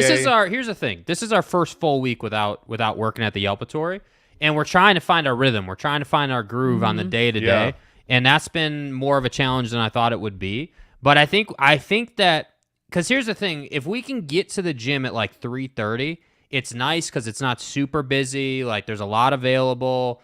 And we're done right when it starts to pick up. So that's what we're trying to do, I think. Kanai Johnson says, use a Blackstone, but I only had beer because the Raiders game last night, but I don't drink, maybe even every once in a while. Yeah, it's huge to not drink, especially at night. Yeah. Man, it is so difficult. That's why, like, when you look at like clubbing or going to the club and you're getting like martinis and you're getting a lot of sugar. You're getting, there's so many wide varying studies on the impact that alcohol has on you. But besides the alcohol, think about the caloric intake that you're getting in like a Dreamberry at Mastro's Ocean Club. Those things are like 400 calories 4 or each. 5 a year, bro. 4 or 5 a year. That's it. And you know, like, so you just have to consider that stuff. NY Jazz fan says, I'm down for doing a cut with everyone. Let's do it. I'm in. Let's go. Kurt Meyer says, I'm in. Diggity go. says, sign me up for the cut. Dude, how are we gonna do this? So for those of you who are newer to the show, we've never done something like this before. No. We've done cuts before, but we've never done something where we have a bunch of people getting together to do a cut. So now we got to figure out, well, how the hell are we going to do this? We need like a group or like an Insta group or so everybody that is okay. I'm going to do this while we're on the show. Do it. Right Do it now. while we're on the show. Let's go. We're setting it up. I'm going to record a video now while we're doing the show. Okay, so no. Yeah, you got that's picture. That's picture. God, dang it. Okay, minute. Hey, how are you? Look, everybody, we're on the show. There's Mrs. Monty. There's Jake. You know, yeah. Hey, hello. He has a vlog camera. Yeah, I got a vlog camera here. All right, we're Hello. getting real right here. We're gonna get real right here. So, getting real. What this is right now, everybody watching this show right now, what I need you to do is I need you to tag me on Instagram on this video. Put your handle, and I'm gonna add you to an Instagram group. See, here's Jake. What's up? We're doing it. He's got the vlog Let's camera. Go. We're going to start a cut group on the show. This is totally organic. It just happened on the show today. We're going to start a cut group. So if you're watching this video on Instagram or from his vlog camera, we're going to start a vlog series, and we're going to go to the gym every day, and we're going to have an accountability group on Instagram. If you want to do a cut with us, tag me in this post, and I will create a group on Instagram for this cut. And anybody that's watching this video, anybody that watches this show, you are welcome to join our cut group and have an accountability thing. So there you go. Let's go. There's Mrs. Monty over there. I'm already cutting. Let's do. Mrs. Monty wants nothing to do with fat white guys doing cuts, but you know. Anyway, so tag me in this post and we'll put you in our cut group. Let's do this thing. Let's do it. There you go. Okay. So that's how it's going to be. Find me on Twitter and Instagram, which is The Monty Show, Monty, The Monty Show. You can find Jake, SLC Supercars. And we'll post this. I'll post this video and tag me, and we'll start a group, and we'll add you to this group. Yeah. Let's do it. You got to tag us so we know who to add. Yeah, tag us so we can add you to the group. So we can add you to the group. And Mrs. Monty's going to boycott the whole thing because she's special and she wants nothing to do with it. Right. So here's what I would say. If you are on Peloton, if you have a Peloton, no matter what it is, that's use true the too. app, That's the bike, true. or the tread. That's true. Please follow me. I am Mrs._Monty, so MRS_Monty on Peloton. I work out 6 days a week on Peloton. I'm doing a combination of arms and abs with cardio right now. And if you want to follow along with me, I'll tell you what I'm doing. But I love my Peloton, and you can use either the app or one of their equipment. Okay, here we go. Let's do it. Here we go. Not to cut you off. I'm getting followers. I'm getting likes. Uh-oh. Here we go. First one. Uh-oh. I'm just literally just going with it as it comes in. John Condi, I hope that's how you say your last name. John. Okay. John is the first one, I think. I like that. I like that a lot. That's awesome. And so I just put it in there in the comments. I just put to join our cut group right there. So there's my Instagram handle. It's on the screen as well. As you look at Jake for too long, it's awkward now. You know. Here's what I imagine in my head is that you're gonna name your group "Get Cut, Get Butt." Yeah, getting cut, getting butt. That or the you know the casuals get cut. Yeah, the ayahuasca triumvirate. The casuals get cut. The casuals get cut is actually a really good one. Dude, that's awesome. I like that. It's actually that's a a good really, name. really good one. What do we think in the comments? In the comments, the casuals get cut. I like that. How did we get here? How did we get here? Because somebody called us fat. Then Cody tipped us whatever he tipped us, and now we're here. I mean, this is what happens. Yep. Jackson John, 1982. Sione Condi. That's John. That's the guy who followed me too. That's John. Yeah, that's John. Mitchell Lemechu followed us on Instagram as well. So great. Appreciate that. Mark Rasmussen says, "What's your Instagram?" I can't find you. My Instagram is And here, I will put it. I just posted it down there, but let me create a banner. And by the way, I want to be really clear to just for our purposes so we can track this right. Please message us. Like, follow us or not, you got to message us to get in the group so we can see it in a separate page and make sure we get everyone added. Yeah, if you want to be involved in it, yeah, we want you there. Yeah, there's 100%. no doubt. There's no doubt about 100%. that. Where is it? Sean There it Butterfield, is. I got you, there bro. It is right there. Those are our IGs, SLC Supercars, and the Monty Show. Yep. Those are our IGs. Mrs. Monty does not like people or other humans, so do not follow her on Instagram. Hey guys. Wow. Is that correct, Mrs. Monty? That's not correct. Justin Solis, count me in for the cut. Just Let's got our go, first buddy. message. Let's go, go. Justin. Let's go, buddy. I don't want to give away your. Do you want to tell people what your Instagram is? Yeah. Oh, okay. Well, hey, I'm not sure you're weird about it. No, it's public again. So, get it while you can get it. Because if I Wait, start did she getting just too say- many idiots again, I'll go private. Did you just say get it while you can get Yeah, it? because the last time I made mine public, I got so much crap. It's been a little bit slower this time. But anyways, I'm Mrs. B. Monty, MRSB MONTY, Mrs. B. Monty. There you go. There's all three of them right there. Let's go. Monty Show _ SLC Supercars Let's go. and Mrs. B. Monty. Yes, let's go. There you go. Join me. That is us on Instagram. Okay, so we're doing a cut now. Yeah, we're doing a cut now. So we're in this thing. We're doing a cut now. Casey Finlinson is in. Casey Hey. Finlinson. So what we'll do, I guess we're going to commit to it. We might as well do a hell vlog, yeah. a We're vlog gonna, series. Oh, yeah, we're on- going to do a whole thing on it now. We have to. We'll do a We're whole YouTube obligated thing now. on working out and all that stuff. Chris Karn. Let's go. Wow, Chris Karn's going going to join us. Chris Okay. Karn's going to join us. Yeah, Cam Harrison says, good morning. Giggity says, my life motto, get it while you can get it. That's right. That's right. You know what I'm saying. man. Let's see. Jesse Tukuafu. Jesse, good morning. He says, new here. Where are you guys based out of? Salt Lake City. Yep, Salt Lake City. Yeah, Salt Lake City. Formerly Phoenix, now we're in Salt Lake City. Is where we are. Yep. William says, what are we joining? I just got on. Okay, well, if you're... my God, did you miss a lot? Be careful what you sign up for. Yeah, no kidding. Watch what you wish for. What we are doing... The show is totally organic today. We had a bunch of topics we were going to talk about, and we're not really talking about that today. What we're doing is we're doing a cut. We're doing a workout fitness group on Instagram. I don't know what there the is. hell is that?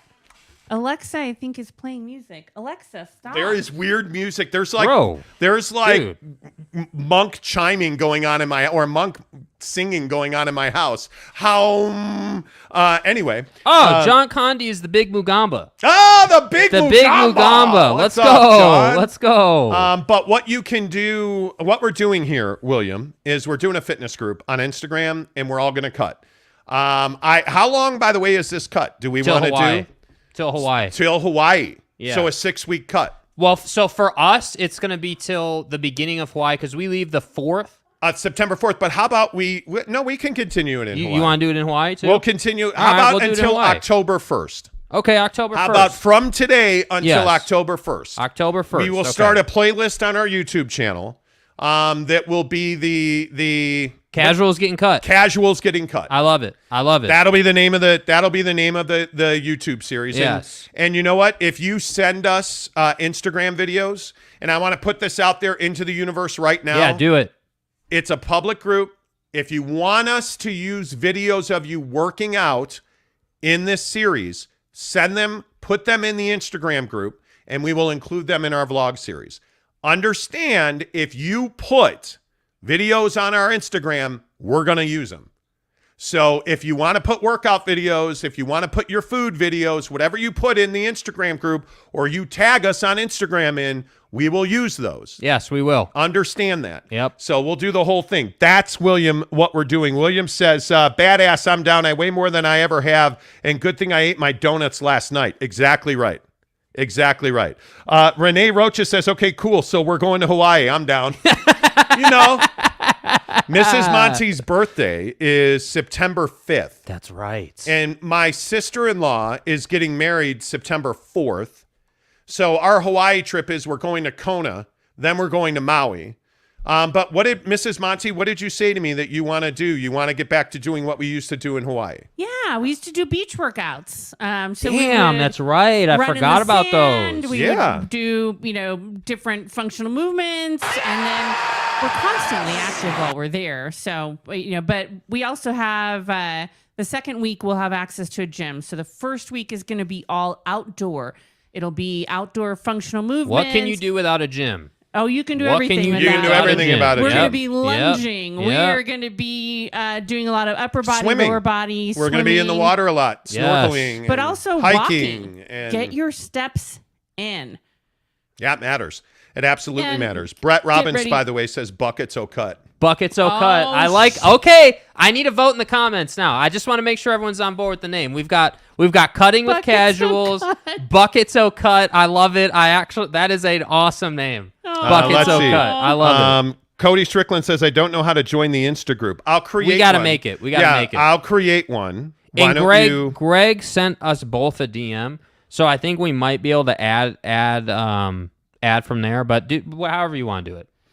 Yeah, let's see. Greg Hawkins said, count me in. Okay, great. I'll create a group, and then Chris Carnes said, I lost 70 pounds 5 years ago, and it's time to start. Let's go, buddy. Let's go. Arlington Bears. Let's do it. He said, I don't know how to join this Insta group. How do we do this? I will create a group after the show today. I will create an Instagram group, and then I will absolutely invite everybody who tags us.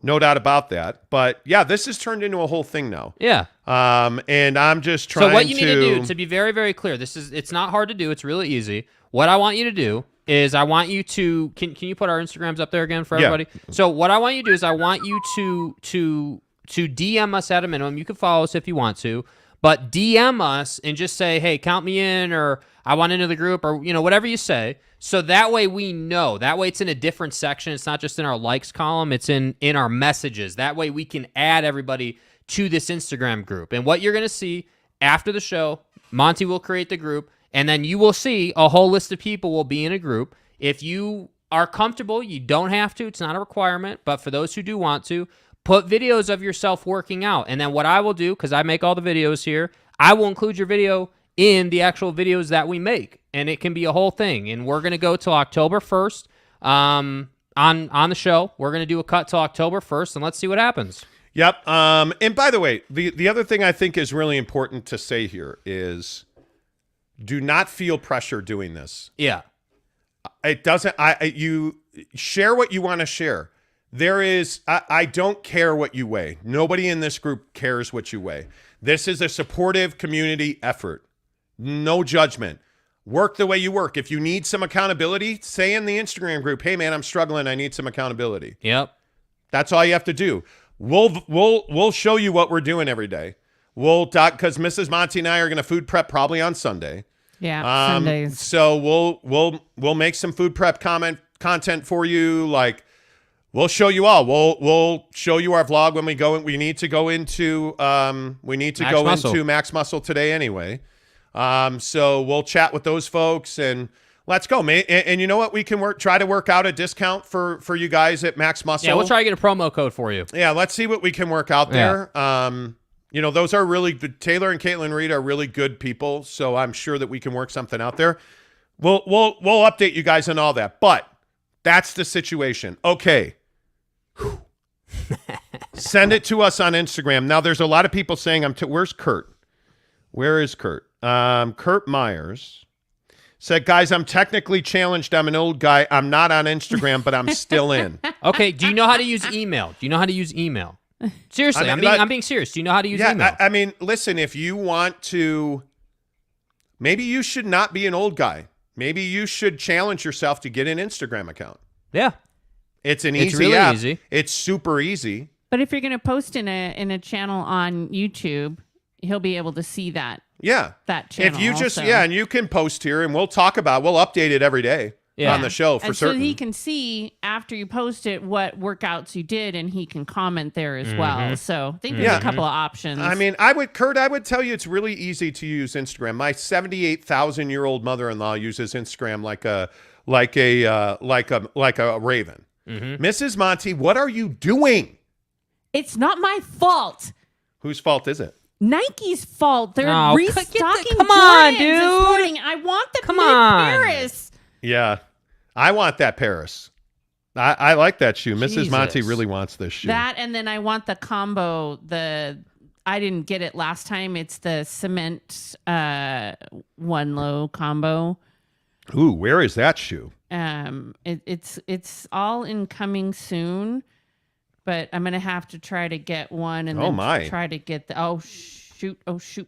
It is coming. I'm sorry, you guys. I just. It all is. Yeah. Wow. There's a lot of Jordans releasing today. It's not my fault. Ooh, there it is. Please, God. Yes. Give it to me. Give it to me, Nike. Okay. Pending. Give it to me, Nike. It's an issue. I probably need help. Jake, I know that you're trying to be budget friendly. I'm not trying. I am being budget friendly. I'm not right now. This is probably not smart. But yeah, they okay, distraction. Anyways, distraction over. Yeah, yes, but wrong button. Distraction over. Wow, that is crazy. Well, see, this is what Nike does to us, babe. They derail the show by releasing these stupid Jordans. What do we have in the comments? We're trying to help people here. Put your damn shoes down. Like, come on. Food prep content, please. We will do that. Food prep. I can Justin totally Salas. be your food prep queen. Yep. Britt is the one to go to on food prep stuff. Renee Rocha says, I cut around April. Football season, I drink a lot of beer and rum.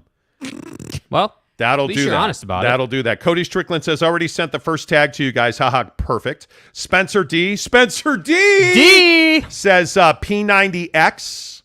We used to do P90X all the time. Yeah, dude. P90X is I'm legit, a huge dude. Sean T fan. I love that guy. You really are a huge Sean T fan. Yeah, but find whatever it is, and then let's just be accountable.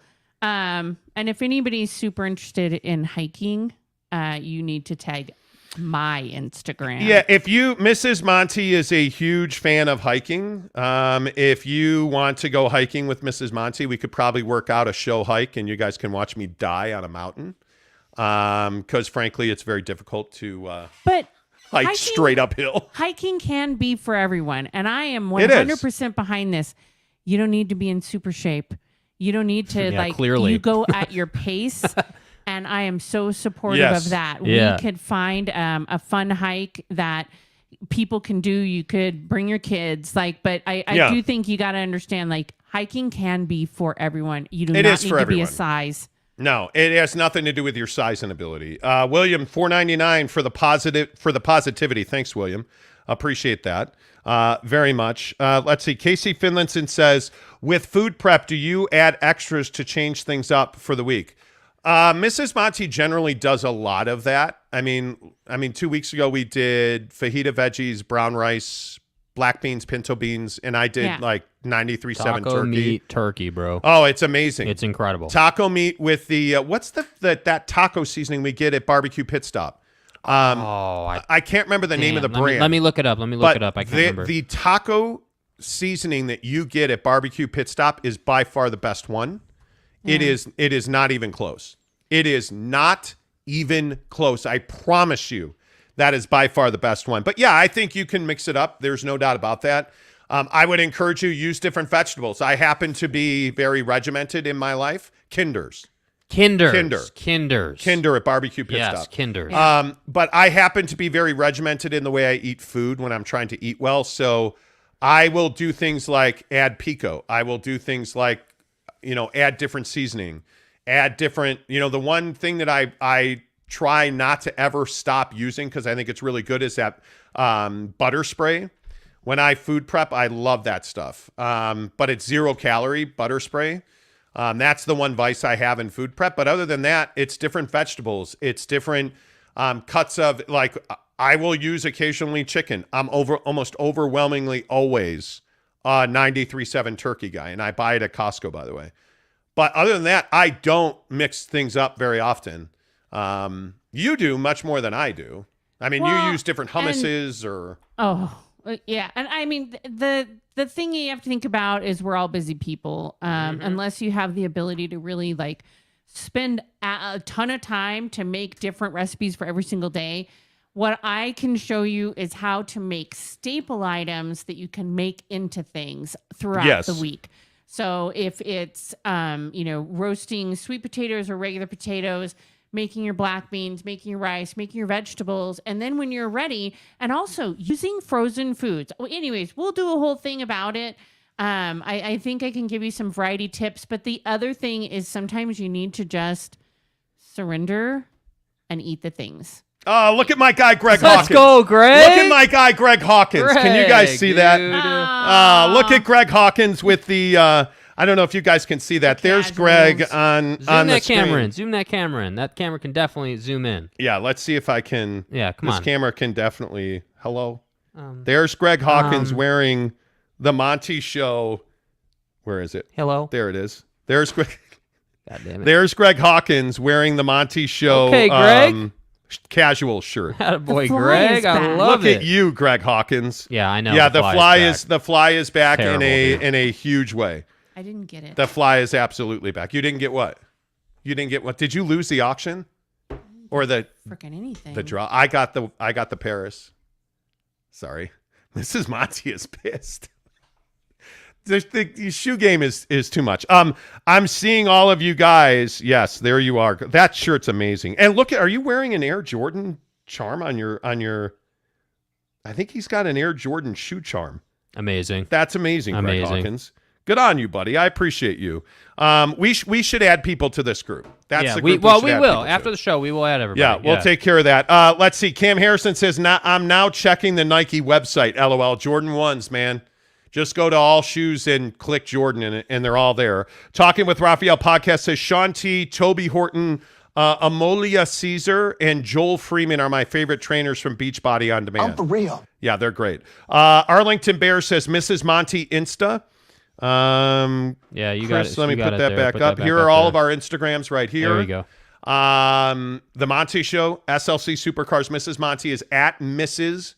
MRSB Monty. Mrs. B Monty is her Instagram. So, in the comments, any Pelotoners? Any Pelotoners? Yeah, if you Peloton, that'd be sick. Peloton? Yeah. Yep. Let's see. Cody Strickland says, "Hey, Greg, will you be at BYU Oregon gathering?" When is it, Cody Strickland? The BYU Oregon game is September 17th, fresh off the plane from Hawaii, I would remind you, like 2 days previous. And we will announce the winner at halftime of the BYU Oregon game. It is this is crazy how many people are messaging me. You guys are amazing. You guys are absolutely amazing. How many people are messaging me right now? My phone literally is blowing up. Holy crap. You go into the request portion of Instagram. It's like a whole world of messages I didn't know existed. Really? Oh, yeah, dude. Open your messages and then go to requests. Look okay, at you guys. Okay, I'm gonna read my names. I got a couple. Those, though, but like I get a bunch of Russian. I want to be your wife. I know, totally, and I'm like, totally. Would you please? Okay, I've got JM Priest in the group. We'll add you. Sean Butterfield, I got you. Jonathan Jackson, I got you. And Michael Uloa. How do you say Uloa? How you say it? Uloa. Yes. Man, I'm terrible about names, bro. You are awful. Awful, bro. You are. Awful. John Jackson. Jonathan Jackson. We got you. You're in. Appreciate you. Let's see. David Humes. Roger Sales. JM Priest, as you mentioned. Yep. Mahronian Alvarez. Jared Jasebowitz. Jared, I'm trying, man. I'm trying. You're all in. P. Russell Anderson, what's up, my guy? We'll add you as well. Desert Viking Russ. Yes. Absolutely. Yes. He is a strong, but I'm warning you. Dude rolls into the gym. He's like, I'm already cut, but I'm here to encourage you guys. The gym rolls into to Russ Anderson. Trust me. He's a stud. So, yeah, for sure. Greg Hawkins says, sure, I'm down. Good, Greg. The Big Mugamba says going to head to Provo for a game this year. Any recommendations? The Baylor game is going to be crazy. Yeah. The Baylor game is going to be crazy. Yeah. It is. And that's a revenge game for BYU after last year. Yeah, New York Jazz fan says, can't wait for my shirt, Jake. XL is too big now. I will definitely be too big for this casuals cut. Well, man, it's either right now with the shirt inventory, we've got XLs or we've got smalls, I believe. Yeah, we really have run through recently a bunch of our merch, so appreciate you guys on that. Okay, let's make sure we get to real estate because I see a lot of you asking us. Okay, so 2 things. Business is business. We are giving away a trip for 2 to see BYU in Las Vegas taking on Notre Dame for the Shamrock Series. It is really easy to enter. All you have to do is go to any of the 5 Utah locations for Barbecue Pit Stop. Lehigh, Logan, Layton, Murray, and St. George. Those are the 5 locations for Barbecue Pit Stop. Logan, Lehigh, Layton, Salt Lake City, and St. George. All of them have an enter to win box on the counter. Walk in, say, hey, I heard about you guys on the Monty show. When you go into one of our sponsors, please tell them that you heard about them on our show. It makes a huge difference for us. Tell them, hey, I heard about you on the Monty show. Want to enter to win the trip. And hey, if you're there, buy the Kinder taco seasoning or, spend your money with our sponsors. It makes a huge difference for them and for us. We only work with local people. We generally do not do corporate or huge accounts. So go into any of those, enter to win, and then September 17th, Barbecue Pit Stop, Lehigh. We are going to have a watch party for Oregon and BYU. That is a game at Autzen Stadium in Eugene, Oregon. We're going to have wings, pizza. The guys at Barbecue Pit Stop are going to have smokers for us to use. It's going to be amazing. And at halftime of that game, we are going to draw a winner for the trip for 2 to Las Vegas. We're going to draw it from there. We're going to get all the boxes back together. And we are going to put them all in a hopper and pull a winner. And somebody's going to win a trip for 2 to see BYU and Notre Dame in Las Vegas at Allegiant Stadium. And it is all brought to you by Devery Davis at Academy Mortgage, 801-543-9666, 801-543-9666, NMLS number 278545. Devery Davis and Academy Mortgage are equal housing lenders. We talked about this on the show all week. We're going to talk about it again today because mortgage rates are below 5% again at 4.99. Now, one of the things that I think a lot of people don't recognize with the mortgage rates, these rates that we're seeing now are not exorbitantly high. For the pandemic, when they were at 2.5, 3, okay, that was pandemic numbers. Those APRs on mortgages, those were incredibly historically low. 4.99 on a 30-year fixed is pretty dang good. That is a really good number. Take advantage today. If you are somebody that has been on the fence about buying a house, and I think you and I have talked about this a lot, Jake. Yeah, I mean, I'm precisely the person you're talking about. I am right in that box where I was going to buy, didn't buy, would like to buy, and I'm looking for that. Well, I guess I'm hoping at this point, but I'm hoping for a little bit low of a rate, like 4.5, maybe low 4s. But that, honestly, if we're being real, that's probably not going to happen. And so now, it's just a thing where that real estate's going to go up. So when can you buy? And that's where I think the conversation is shifting, unfortunately, to a point where I don't think we're going to see those 2.5, 3% rates anymore. And it's really just a question of calling, and I'm being serious. Call Devery and ask him, like, hey, man, this is my situation. What could I do, or what can I get into? Because that's the biggest thing, in my opinion, that Devery does. He just gives you information, tells you, hey, this is what you're capable of. Like, you probably didn't know this, but I have this program or that program that can really help out on the down payment, and then it works this way and that way. And basically, he puts you in a really good position to go out and get a place. And I will definitely be doing a deal with Devery when the time comes, which is probably going to be sooner rather than later, if we're being honest. Yeah, I think it's one of those things where you have to act now.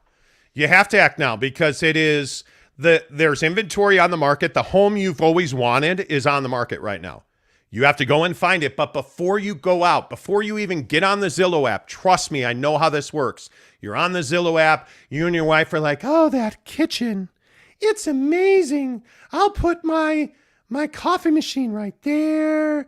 The blender will go over there. Don't do it. Don't do it. Call Devery Davis first. Become a cash buyer. And I know that sounds crazy, but become a cash buyer. And I think Mrs. Monty and I went through this exact situation. When we bought the townhome home that we're in now, we had to compete against other people to get it. And we got very lucky. But the only reason we were able to be so aggressive is because Devery Davis gave us buying power before we ever came and looked at this house. And when we wrote our contract, we were able to say, hey, we're cash buyers. Here's our letter. Here's our proof of funds, it's called. Go to Devery Davis and say, hey, this is my situation. This is the amount of money I want to spend on a loan. What's the best course of action? He'll tell you, hey, here's how it is. But Devery, I can't afford a down payment. Sure you can. I have this program. I have this grant. Did you know right now, for police officers, there is a 0 down payment program for law enforcement officers right now that nobody is taking advantage of because nobody knows about it. Call Devery Davis, 801-543-9666. Tell him you heard about it on the Monty Show. NMLS number 278545. Devery Davis and Academy Mortgage are equal housing lenders, and they are your presenting sponsor on the BYU Notre Dame Driveway, where you get 2 tickets, 2 nights at the Palms Casino Resort and Hotel, and a $250 gas card to get you there. Thanks to our friend Devery Davis and Academy Mortgage and the good folks at Barbecue Pit Stop. Are you guys ready to buy? Like, is that a thing? I interest rates right now. Yesterday, every week they update them on Thursday, and they drop below 5%. Like, I don't know what you're waiting for, because people are terrified. Like, people are really, you're really scared of buying a house right now, or that you're going to go under on your house, or you're going to be in foreclosure. Like, I don't know what more you need at 4.99 with the amount of inventory out there. I don't know what more people would need. Yeah, I mean, I think it's just I don't know. I can't speak for everybody, right? Like, I think that everyone has certain situations, but for me now, the problem is I assumed that this wouldn't happen like 3-4 months ago when I signed my lease. So, bro, are you? Dude, this fly is terrifying. This thing is like carrying around pooping on me every time it lands. So that's how it's going to be. And you know what the bigger problem is? Mrs. Monty, who lifts, broke the fly swatter yesterday. I'm for real. What happened there, kid? I went to swat the fly and I broke the fly swatter. I'm a fucking unit. Exactly. You weightlifting stud. I don't know my own strength. You don't. Casey Finlinson says, let's get the thumbs up on this video. Yeah, please give us a thumbs up and a like. That really helps the channel grow. John Jackson says, one bad comment motivates 1,000. It seems like you guys are really into this cut thing. Yeah, so I'm we're going to make it happen. Yeah, man. I mean, I think that it's a great thing, and I think that we should include as many people as possible, because I think that's ultimately what really helps. Like we were saying, the biggest thing is just the accountability piece. It's much easier to get there every day, to get to the gym every day when you know, all right, I know that I have people who have expectations of me. You know, I got to do this, and I think that personally really helps me. All right, one other thing I'm going to talk about before we get out of here today is the TV viewing stream thing. Yeah. Because I was surprised watching the Jags game last night and realizing that, hey, man, from now on, Thursday Night Football is going to be on Amazon Prime. Yeah. When the season kicks off, you're going to have to stream Thursday Night Football because it's on Amazon. And I know, like watching NBC last night, my wife was like, yeah, we're going to have to stream this. Like, and we have Amazon Prime on our TV. We have a smart TV. Mm-hmm. But are you guys ready to watch football? Are you ready? Because I do believe at some point in the next, I would say 3 years, some of your favorite sports teams are only going to be available to you on stream. Are you guys ready for that? I'm not thrilled about it. You're not thrilled about it? I'm not thrilled about that. To me, it doesn't matter because I already have Prime. So I'm like, hey, makes it easy. And they're putting a ton of really nice features in. I might be slightly biased because I work for the company, but I think that what they're doing is amazing. The stats stuff is amazing. The additional broadcasts are amazing. The ability to switch in between. I really feel like what they're doing is really great. Now, I have not seen what MLS looks like on Apple TV, but that's where we run into issues. As much as I'm happy because it's on Prime and I have Prime, woohoo, I don't have Apple TV, and I'm not going to be surprised. I'm not going to be subscribing to 10 different, program like options Yes. or streams in order to see each of the different sports. Facts. Like I'll be really sad if F1 decides that they're going to only go to some sort of paid subscription with like Sky.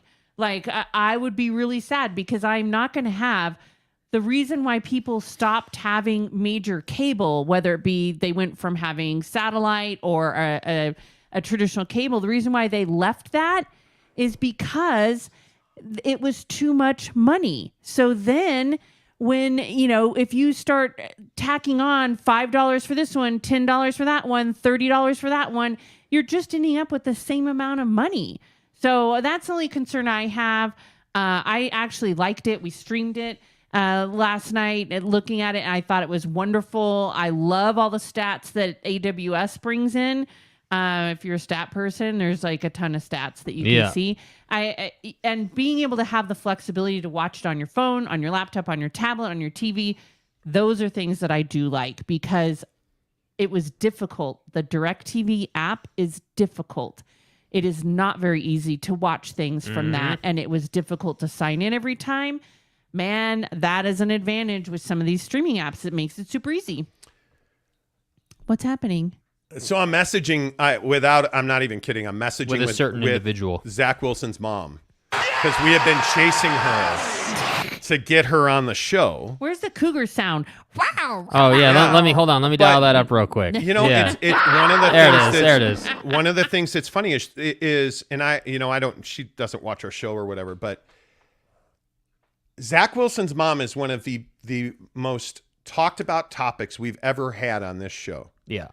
And whether it's the controversy with Zach or whether it's her and what she does in her business lines. Yeah. Like, and she does not want to come on the show. She does not want to. And I'll read you her comment. She said, "I'm sorry. I get asked every day to be on podcasts, morning shows, and interviews. I'm just not the attention whore the media claims I am. I just prefer to stay in my space where my words can't be twisted. Yes, sometimes they still manage to twist them, but I'm really here just to help people." And I'm curious. Interesting.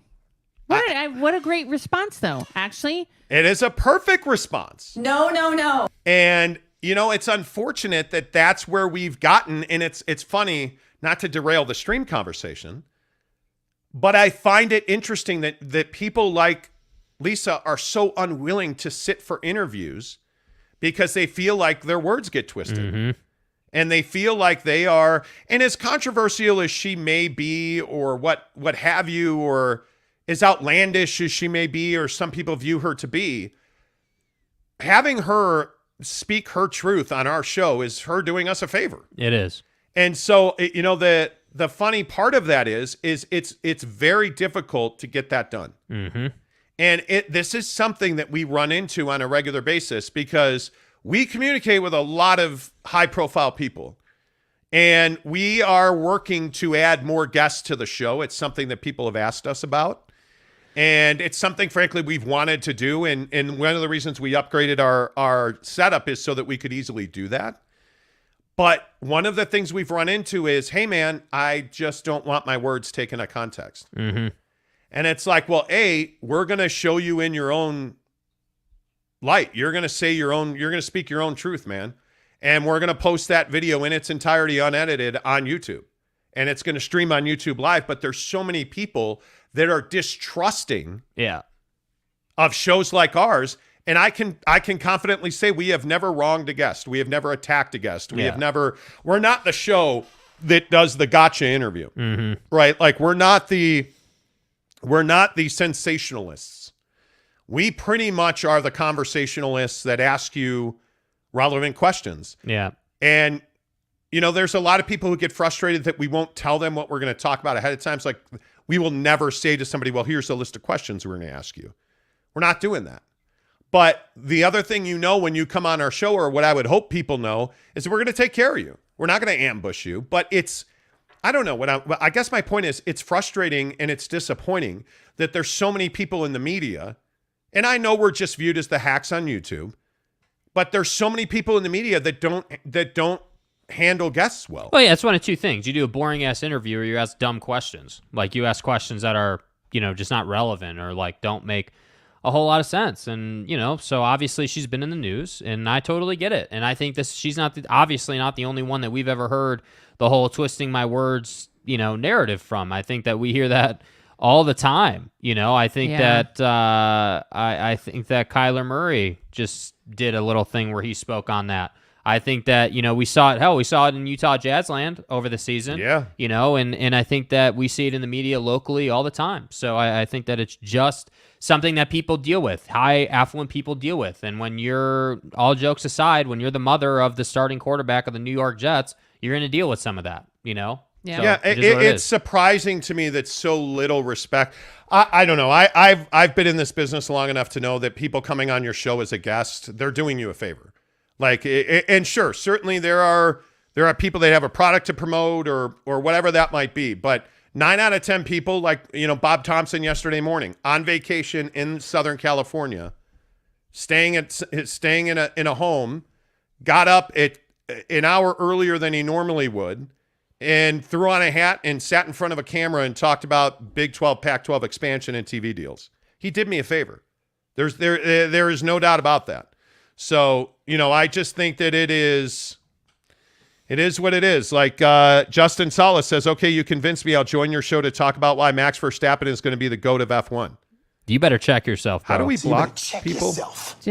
Dude's been gifted a world championship, and you're saying he's the best in F1. Yeah. Come on, guy. Yeah, I agree. Come on now. TJ McVeigh says that's the issue. I have to pay $200 plus to get everything I need: ESPN Plus, Prime, Apple, YouTube TV Plus, whatever else. Like, it's ridiculous. It is. We went from one expensive, single platform to now 10, where it's just as expensive. You can't tell me that there's not in development, and maybe we don't know about it yet, but there's got to be someone developing a technology that brings them all together. There has to be. There has to be, dude. But I think you're back then to, maybe someone will make a way that you can watch all in one place, but you're back again to cost. You had it. Yeah. You get it all in one place if you paid $300 and some odd a month on DirecTV to have Sunday Ticket, the baseball thing, that, if you wanted all of it, it was too expensive. But I think there's a world. Choose. I think there's a world where you could sell it to ESPN or like these different platforms, the F1s of the world, whatever,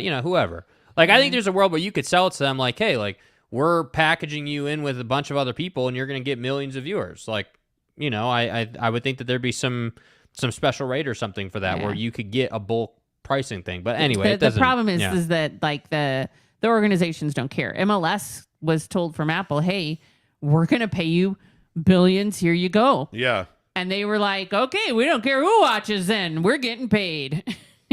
Nike continues to blow up my phone with, hey, this shoe's available. That shoe's available. I'm not doing it. Jake is so super pissed at me for buying shoes. I just think, listen, I just want dude, you to know, your lovely, beautiful, amazing wife didn't get any of the drops today. Yeah, well, you should have gone after the blue one. You should have gone after that blue shoe. Oh, and you didn't get it. She's very, look at that. She's very angry. All right, let's get some of your comments in here. New York Jazz fan says, I'm cool with streaming. I hate cable. Got rid of it years ago. Yeah. I think a lot of people think that. Brett Robbins says Dish and cable have been obsolete for 10 years now. See, I disagree with that, Brett. I actually think I'm a DirecTV guy, and I have been for 20 years, easy. And I think it's very useful. I think it has a very high value and use in our society. I don't think that DirecTV is obsolete in any way, shape, or form. Now, when the Sunday Ticket goes away, and if it truly does wind up on YouTube TV, now we're having a different conversation. Yeah. But I'm a big believer in DirecTV. I love things like hoppers and DVRs, and I think absolutely took Dish and Dish Network and DirecTV to a different level. And obviously you can do those same things now, but I don't think it's obsolete in any way, shape, or form. Casey Finland, it says, inventory is up, rates are below 5. However, I'm still in the sell high, hard to buy high camp. Well, I think you have to negotiate when he's talking about real estate. Mm-hmm. You're below 4%. And let's say that you're going to sell your house and you have a $2,000 monthly mortgage.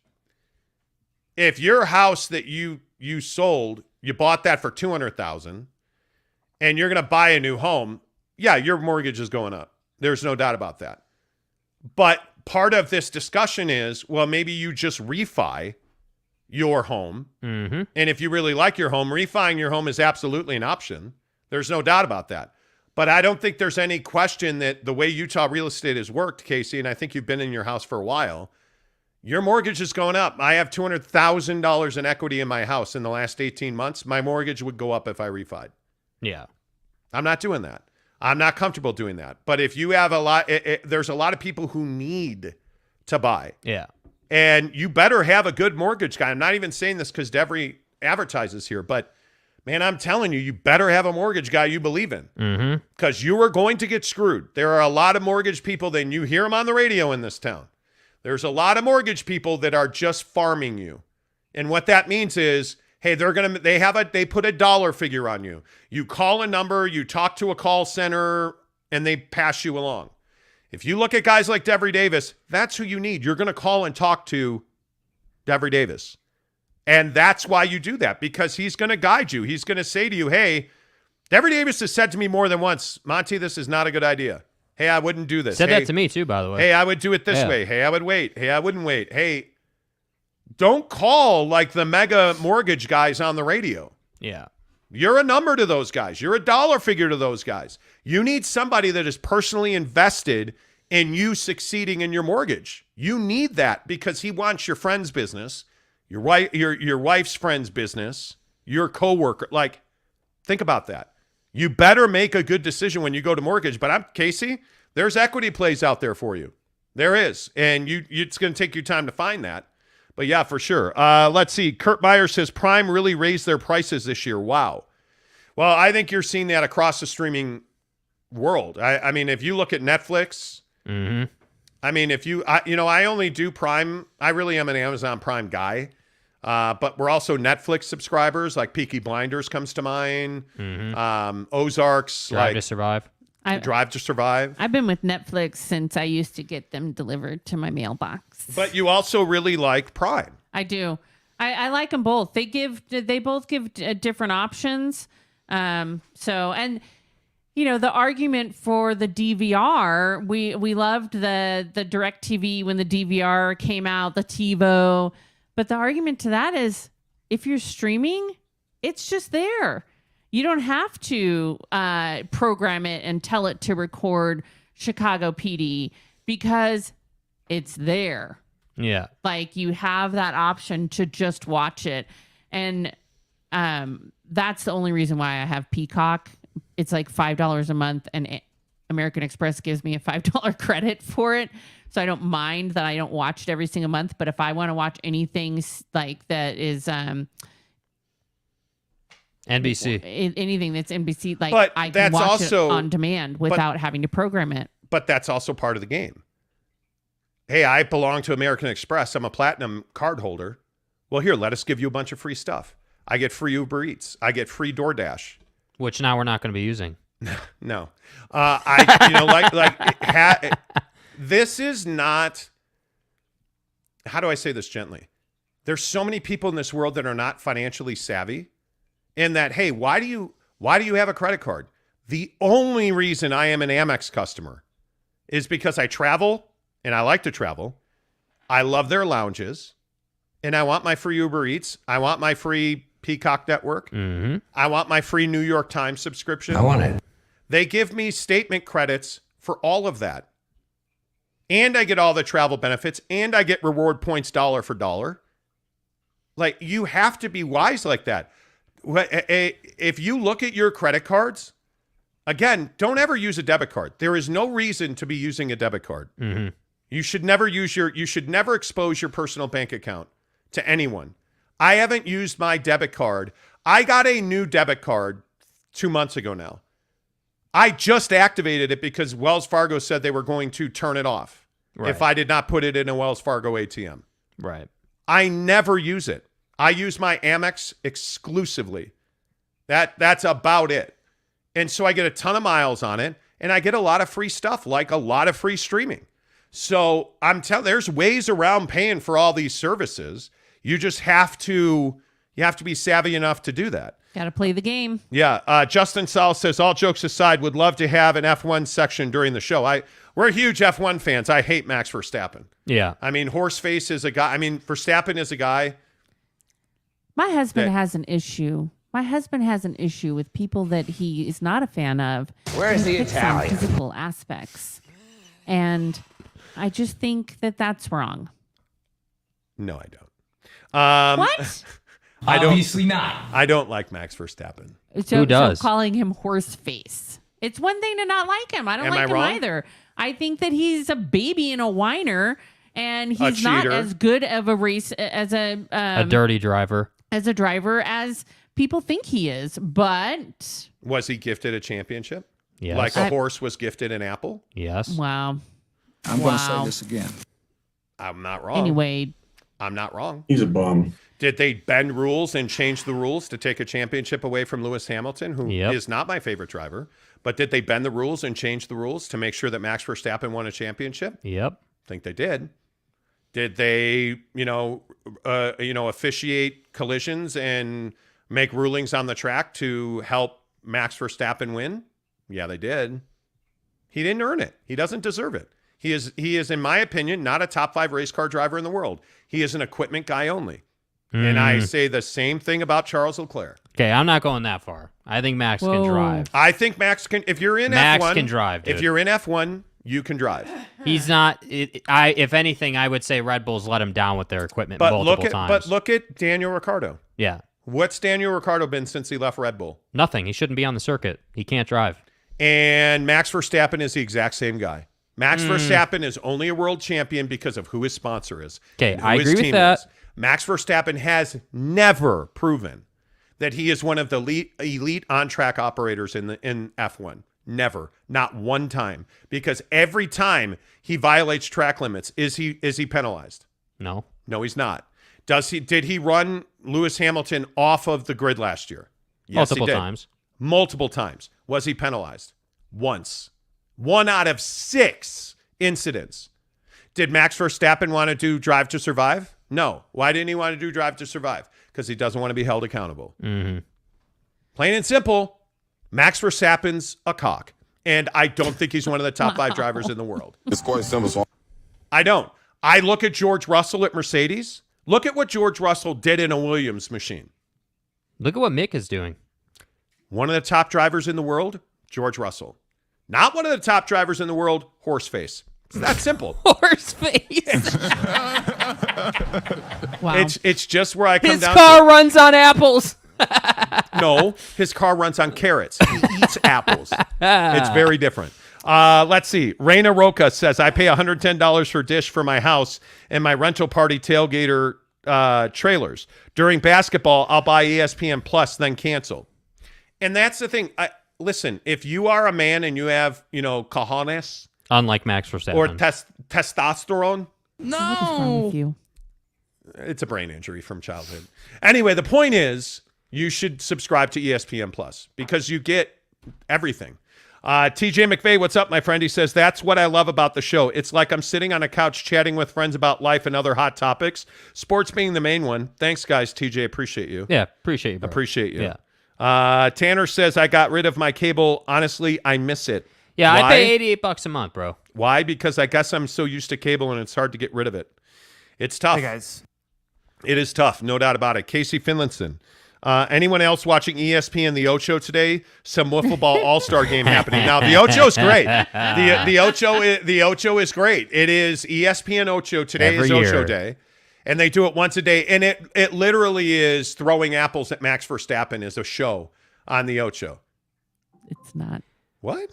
Are you sure? Max is a douche, though. Can we all agree on that? Okay, look, you're right. I will never call him Horseface again. I will call him Donkey face. Yeah, okay, there you go. Jackass. What was the Lone Ranger's horse's name? Does anybody remember? Max. No. Oh my gosh. Silver? Yes. Hi-Ho Hi-Ho Silver? Yes. Hi-Ho Silver drives for Red Bull. Wow. You are messed up. You are messed up. What's a famous horse's name? Who's the horse that they... Like, remember the black horse that used to run on the beach? What's a famous horse? Like Black Beauty. Seabiscuit. Seabiscuit. Secretariat? Like, who's a horse that just up and died out of nowhere? More to the fact, who's a horse who broke his leg and they had to put him down? Okay, so let's move on. Why? This is fun. This is more funner, bro. Winner Barbero broke his leg at the Kentucky Derby. Anyways, let's just say Seabiscuit. We're going, and Max Verstappen's new name is Seabiscuit. Oh yeah, Seabiscuit got off pole because he cheated. Yeah, I got a pole he can take off. And by the way, nice chompers, dick. Yeah. Oh boy. Sorry if you're offended by that. Oh, I boy. hate Max Verstappen. Yeah, get a new power unit. You know, let's see. Casey Finlinson says, I get Peacock free with my Xfinity subscription. Nice. Yeah. See, and I think that's what you have to take advantage of. Take Peacock. advantage of the one Cock. where you Who can names get their it for free. Dude, who names their streaming network Peacock? Yeah, where can you get cock for free? Jake, you're just too young. It's that is their icon, is the peacock, because it was Technicolor. But you're gonna just be all right too there? young. You couldn't have just called it NBC Plus? I'm sorry, you couldn't have just called it Aniston? What? It's Like, it's the come Peacock on, Network. dude. It's one of the most famous symbols in entertainment. I agree. It's one of the most you know famous what? symbols. Listen, I'm not Except calling for it anyone Peacock. that's younger than 30. You Yeah. know, I mean, that's why they should call it the Simpsons app. Yeah. Like, what's the problem here? Yeah. Thanks. Fox and shit. Yeah. Anyway, Oh boy. Renee Rocha says, we get Netflix for free with T-Mobile. Man, I miss the T-Mobile sidekick. That was a device. Giggity says, Verizon gives us Hulu, ESPN Plus, and Disney Plus free. Wow, do they really? Okay, I didn't know that. Gotta like that. Robert Lambert says, a one-loss independent BYU does not get into the college football playoff. Doesn't even matter who the loss is to. A one-loss BYU team doesn't get into the college football playoff. New Year's Six? Yes, and even that's a maybe. I would agree. BYU's got to run the table until next year. They have to run the table. Let's see. Talking with Raphael podcast. How do you like Chelsea's transfer mark? Don't. See, You better check yourself. my pulse was nice and low. Let me just say I'm glad Ronaldo did not come to Chelsea. Yeah. And no, Chelsea is not winning at all. Justin Salas says he was gifted one last year for sure, but this year he's winning it fair and square. Okay. I agree from a rules perspective he is, but let's see him beat Lewis when Lewis actually has a car. That's what I'll say. No, I'm not doing it. New York Jazz fan says, why do horses like apples? No, he didn't say that. I made that part up. He said, I have all the streaming services and buy NBA League Pass in season, YouTube TV, Amazon Prime, Netflix, Peacock, Disney Plus, and Hulu. Probably too much. Too much? Probably too much. You know, and I think you have to be smart about it. So I did talk to a friend of mine who loved oh damn it. What's the show on Apple about the football team? A horse named Max? No. A football team. Hard Knocks? No, it's funny. It's soccer football. Like it's yeah, in England. Ted Lasso. Ted Lasso. They love it. And they buy Apple TV to binge Ted Lasso, and then they cancel it the next month. So if you're smart about that and you want to play the game, it can work out really well. Yeah. But yeah, I've never seen Ted Lasso because we don't have Apple TV. But Ted Lasso's we don't a have good time show. anymore. Like But we literally just don't have time. Can I ask how Ted Lasso wins an Emmy and Peaky Blinders does not? Cillian Murphy deserves an Emmy. Yeah. How did Max win an F1 championship? Gifted. Anyways. I agree. Tanner Plummer says, I agree, Robert. A one-loss BYU team is not getting into the New Year's Six. I agree. Justin Salas says, what? Not top 5? You need to get off the pipe. Yeah, he's definitely a top 5 driver in the No, world. he's not. Yeah, he is. Let's see. Yeah, he is. Who's the best driver in the world? Lewis Hamilton. Who's number 2?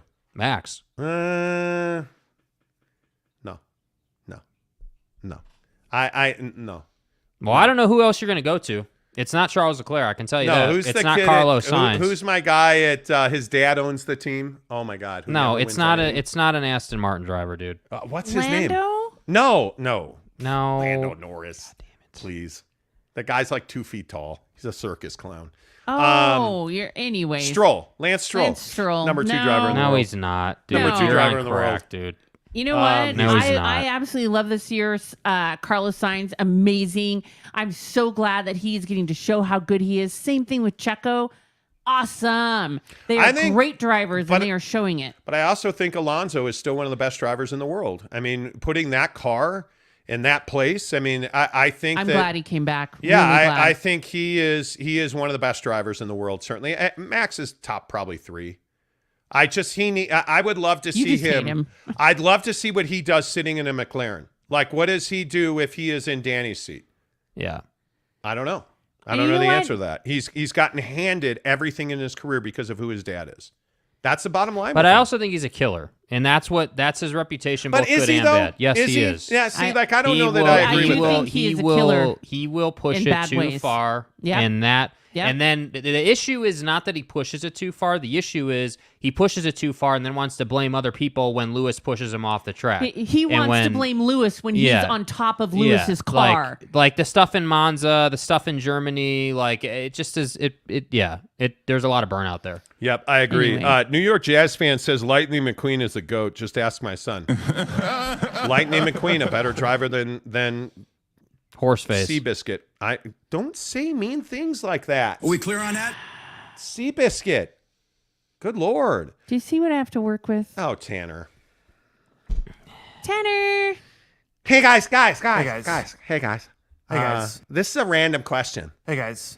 But do you guys think the church has too much power in the state of Utah? There's an ugly story out about the church right now, bro. We don't even need to go there because I literally, you know what happened last night?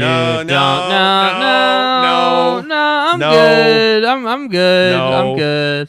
Tanner, Casey Finlayson says, Tanner, I don't think it's the church in general, but nope, not doing it. Nope. Giggity says, call Max Verstappen, Sarah Jessica Parker. Wow. Wow. Sadly, that is on point. Oh, boy. Oh, boy. Giggity. Right. Oh, God. What?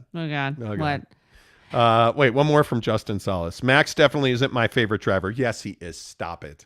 I just think he gets a bad rap. He's earned it. I'm a Checo guy myself. Max has earned that bad rap, though. Yes, he has. Dwayne Boone. Trigger. Dwayne. Fat Jesus says Big Butt is calling people names. Oh, see? What? Wait, what happened? What do you mean? Wait, what happened? What has James Harden got to do with this? I'm confused. Fat. Amax says Mr. Ed. There you go. Famous horse. Max Verstappen, Mr. Ed. Wow. Exactly right. The only trade talk we hear for the Utah Jazz is obviously Donovan Mitchell. I, for one, hope he stays this year. What other moves do you see the Jazz making more definitely need to happen? I think you're going to see significant changes. There is no doubt about that. We'll talk about that on Monday. Brett Robbins says Barbosa. Okay. Tanner Plummer says, have you guys ever ridden a horse before? Hey, guys. Yes, I have. I've ridden a horse. Yes. Hey guys. I'm doing a cut, then I'll ride a horse. I rode a horse last November. Yeah, save a horse, ride a treadmill. Yeah, save a horse, ride this dick. No, I'm wow. Wow. Oh boy, oh boy. Wow. Oh boy. Anyway. Wow. Okay. Oh, man. It is Wow. what it is. Cody Strickland says, Eddie, the talking horse. Exactly right. Everybody's saying, Ted Lasso, appreciate you chiming in to save me.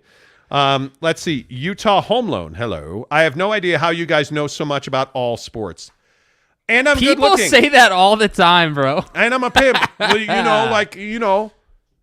we've got a big brain and stuff. Utah Home Loans, It's a lifestyle, bro. It is. It's a lifestyle. It's literally a lifestyle, man. Giggity says, I'd take Jake driving through the national parks over Seabiscuit. Hell yeah, you would. Yeah, hey, man. Hey, can you guys clear off the road? Hey, can you clear off the road? I got Catless coming through over here. It is what it is. Let's see. Mark Rasmussen says, of course it does. $100 billion. The church having too much power? Okay, yeah, no. Tanner says, LOL, I have to say on brand for asking interesting questions. You do. Guys. You do. And Tanner, nobody does it better than you. Tanner, the next time you go into a Twitter Spaces won't be the last time, will it? Let's go. Mark Rasmussen says, the prophet said, let's go shopping on a $3 billion shopping mall. Okay.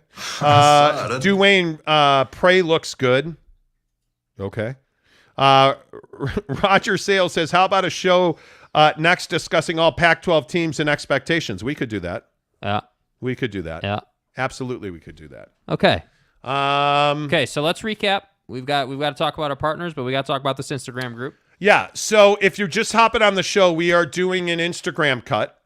A group we're all trying to get in shape. So wait, what did we decide on, though? Did we decide on buckets cut or casuals getting cut? Casuals getting cut. Okay, casuals getting cut. Mrs. Monty nailed it. Okay, casuals getting cut. What are you saving the world over there? Hello. Like, who are you looking at? I'm getting all these notifications on Instagram. Yes. Find us on Instagram. We are going to... Casuals get cut. Yeah, casuals get cut. Yeah. Do you remember what was the name of that place in Sacramento that I used to endorse? Cuts Fitness for Men. Do you remember that? It was like Curves, but for men. Yeah, it was a circuit training gym. Yeah. And it was amazing. I liked it. We had a lot of fun there. We did. We met a lot of people, Except for there was that one dude who was totally like the grunter. Yeah. Do you remember that? Yes. Oh my gosh, guys. Yes. Anytime that you're working out, I get it. Breath is important. You do not need to grunt. You don't. Yeah. Oh my gosh. It was so awkward. We run into that at the gym all the time. So here's what we're doing. From now until October 1st, we are going to cut, which means we're going to eat well. We're going to work out 6 days a week is generally my goal, and then be active 7 days a week. Try to close your rings. Whatever it is, we're starting an accountability group for cutting weight on Instagram from now until October 1st. I don't know what we'll do. We'll try to find a prize or something. But we will create a group on Instagram. So if you want to get in on Instagram, tag us at one of those three, at The Monty Show, _, at The Monty Show _, at SLC Supercars for Jake, who's yawning. Yeah, man. I put Friday, you on camera bro. right Friday, when you were yawning. bro. Yeah. Or at Mrs. B Monty. Hi. Mrs. B. Monty. Is where you find us on Instagram. We'll add you to that group. And we'll post... We'll do videos on new videos every day. We'll do a playlist, on Jenna Marble's channel. We'll do a playlist on YouTube, and we'll do a vlog every day on our food and our workouts. Yeah. And if we go hiking, we'll do a vlog for hiking and all that stuff. And we'll stay together. And it's going to be a very supportive community. We're also going to try and hook it up with our friends at Max Muscle. We'll talk to them today and try to get everybody a Monty discount code at Max Muscle in South Jordan. Because their supplements are amazing. We use them every day. Yeah. And they ship. And they do ship. Yes, they do ship. If you call them and say, hey, I heard about you on the Monty Show, Max Muscle in South Jordan, they'll ship to you. So I'll try to hook up a code, but we'll put that in the group on Instagram. So just tag one of us on Instagram, send us a message, ask to get in the group. We'll do the vlog. We'll do the accountability thing. We'll talk about it pretty much every day on the show. And then don't forget, that we are also giving away a trip for two to see BYU in Las Vegas at the Shamrock Series, Allegiant Stadium in Las Vegas, October 7th and 8th. You get 2 nights at the Palms Casino Resort. You get 2 tickets to the game and a $250 gas card to get you there. And it is all courtesy of our friends at Barbecue Pit Stop, the 5 locations in Utah, Logan, Lehigh, Layton, Salt Lake City, and St. George. All have a box on their counter. You walk in the store, you fill out a slip, drop it in the box, and you're entered to win. And then at the Barbecue Pit Stop in Lehigh on September 17th, we're going to have a big event to watch the BYU Oregon game at Autzen in Eugene. BYU and Oregon on September 17th at Barbecue Pit Stop in Lehigh. At halftime of that game, we are going to pull the winner for the trip to see BYU and Notre Dame in Las Vegas. Halftime of the Oregon game, live at Barbecue Pit Stop in Lehigh. Yes! All of this to say, thanks to our friend Devery Davis at Academy Mortgage, who is our presenting sponsor of the BYU Drive-Away to the Shamrock Series. As we've talked about, rates are below 5 again. Take advantage. Call Devery Davis today, 801-543-9666, and just tell him, hey, you know what? I heard about you on the Monty Show. I'm thinking about refining my house. Hey, I'm thinking about buying a house. What would my mortgage payment be on XYZ? Hey, by the way, thanks for supporting the Monty Show. I don't need a mortgage, but thanks for supporting the Monty Show. Call him today, 9666, NMLS number 278545. Devery Davis, Academy Mortgage is an equal housing lender. Does that about cover it? Yes, it does. Are you happy with that now? Yes, I am. Please give us a thumbs up on this video. Please like our YouTube channel, or please subscribe to our YouTube channel. Give us a like on this video. Like, why is everybody yawning? It's Friday, starving. bro. I'm hungry. Dude. Like, bro, like, what do you mean, man? I'm not. Like, I'm not yawning. what you mean, man? What you mean, man? I'm supposed to be the fat guy on the show, and I'm not. I'm supposed to be the one Well, that's. according to some douche, you're not supposed to be. You are. I don't apparently. have BO. I'm not sweaty fat guy. I'll probably have the meat sweats at some point, though. Wow. You should probably play the music. The meat sweats. The meat sweats. Okay, bye. Wow. Love you all. Thank you for being here. Please give us a thumbs up and a like on the channel. We will be creating the group after the show. Yeah, so look for a tag on Instagram. We'll create the group for you and put everybody in there who has to be in there. So there you go. Breaking news. Big 12 Executive Associate Commissioner Ed Stewart is leaving for a high-ranking role in the athletic department at USC. Awesome. They're going to the Big 10. Screw them. Fight off until Monday. Say goodbye, Jake. Goodbye, Jake.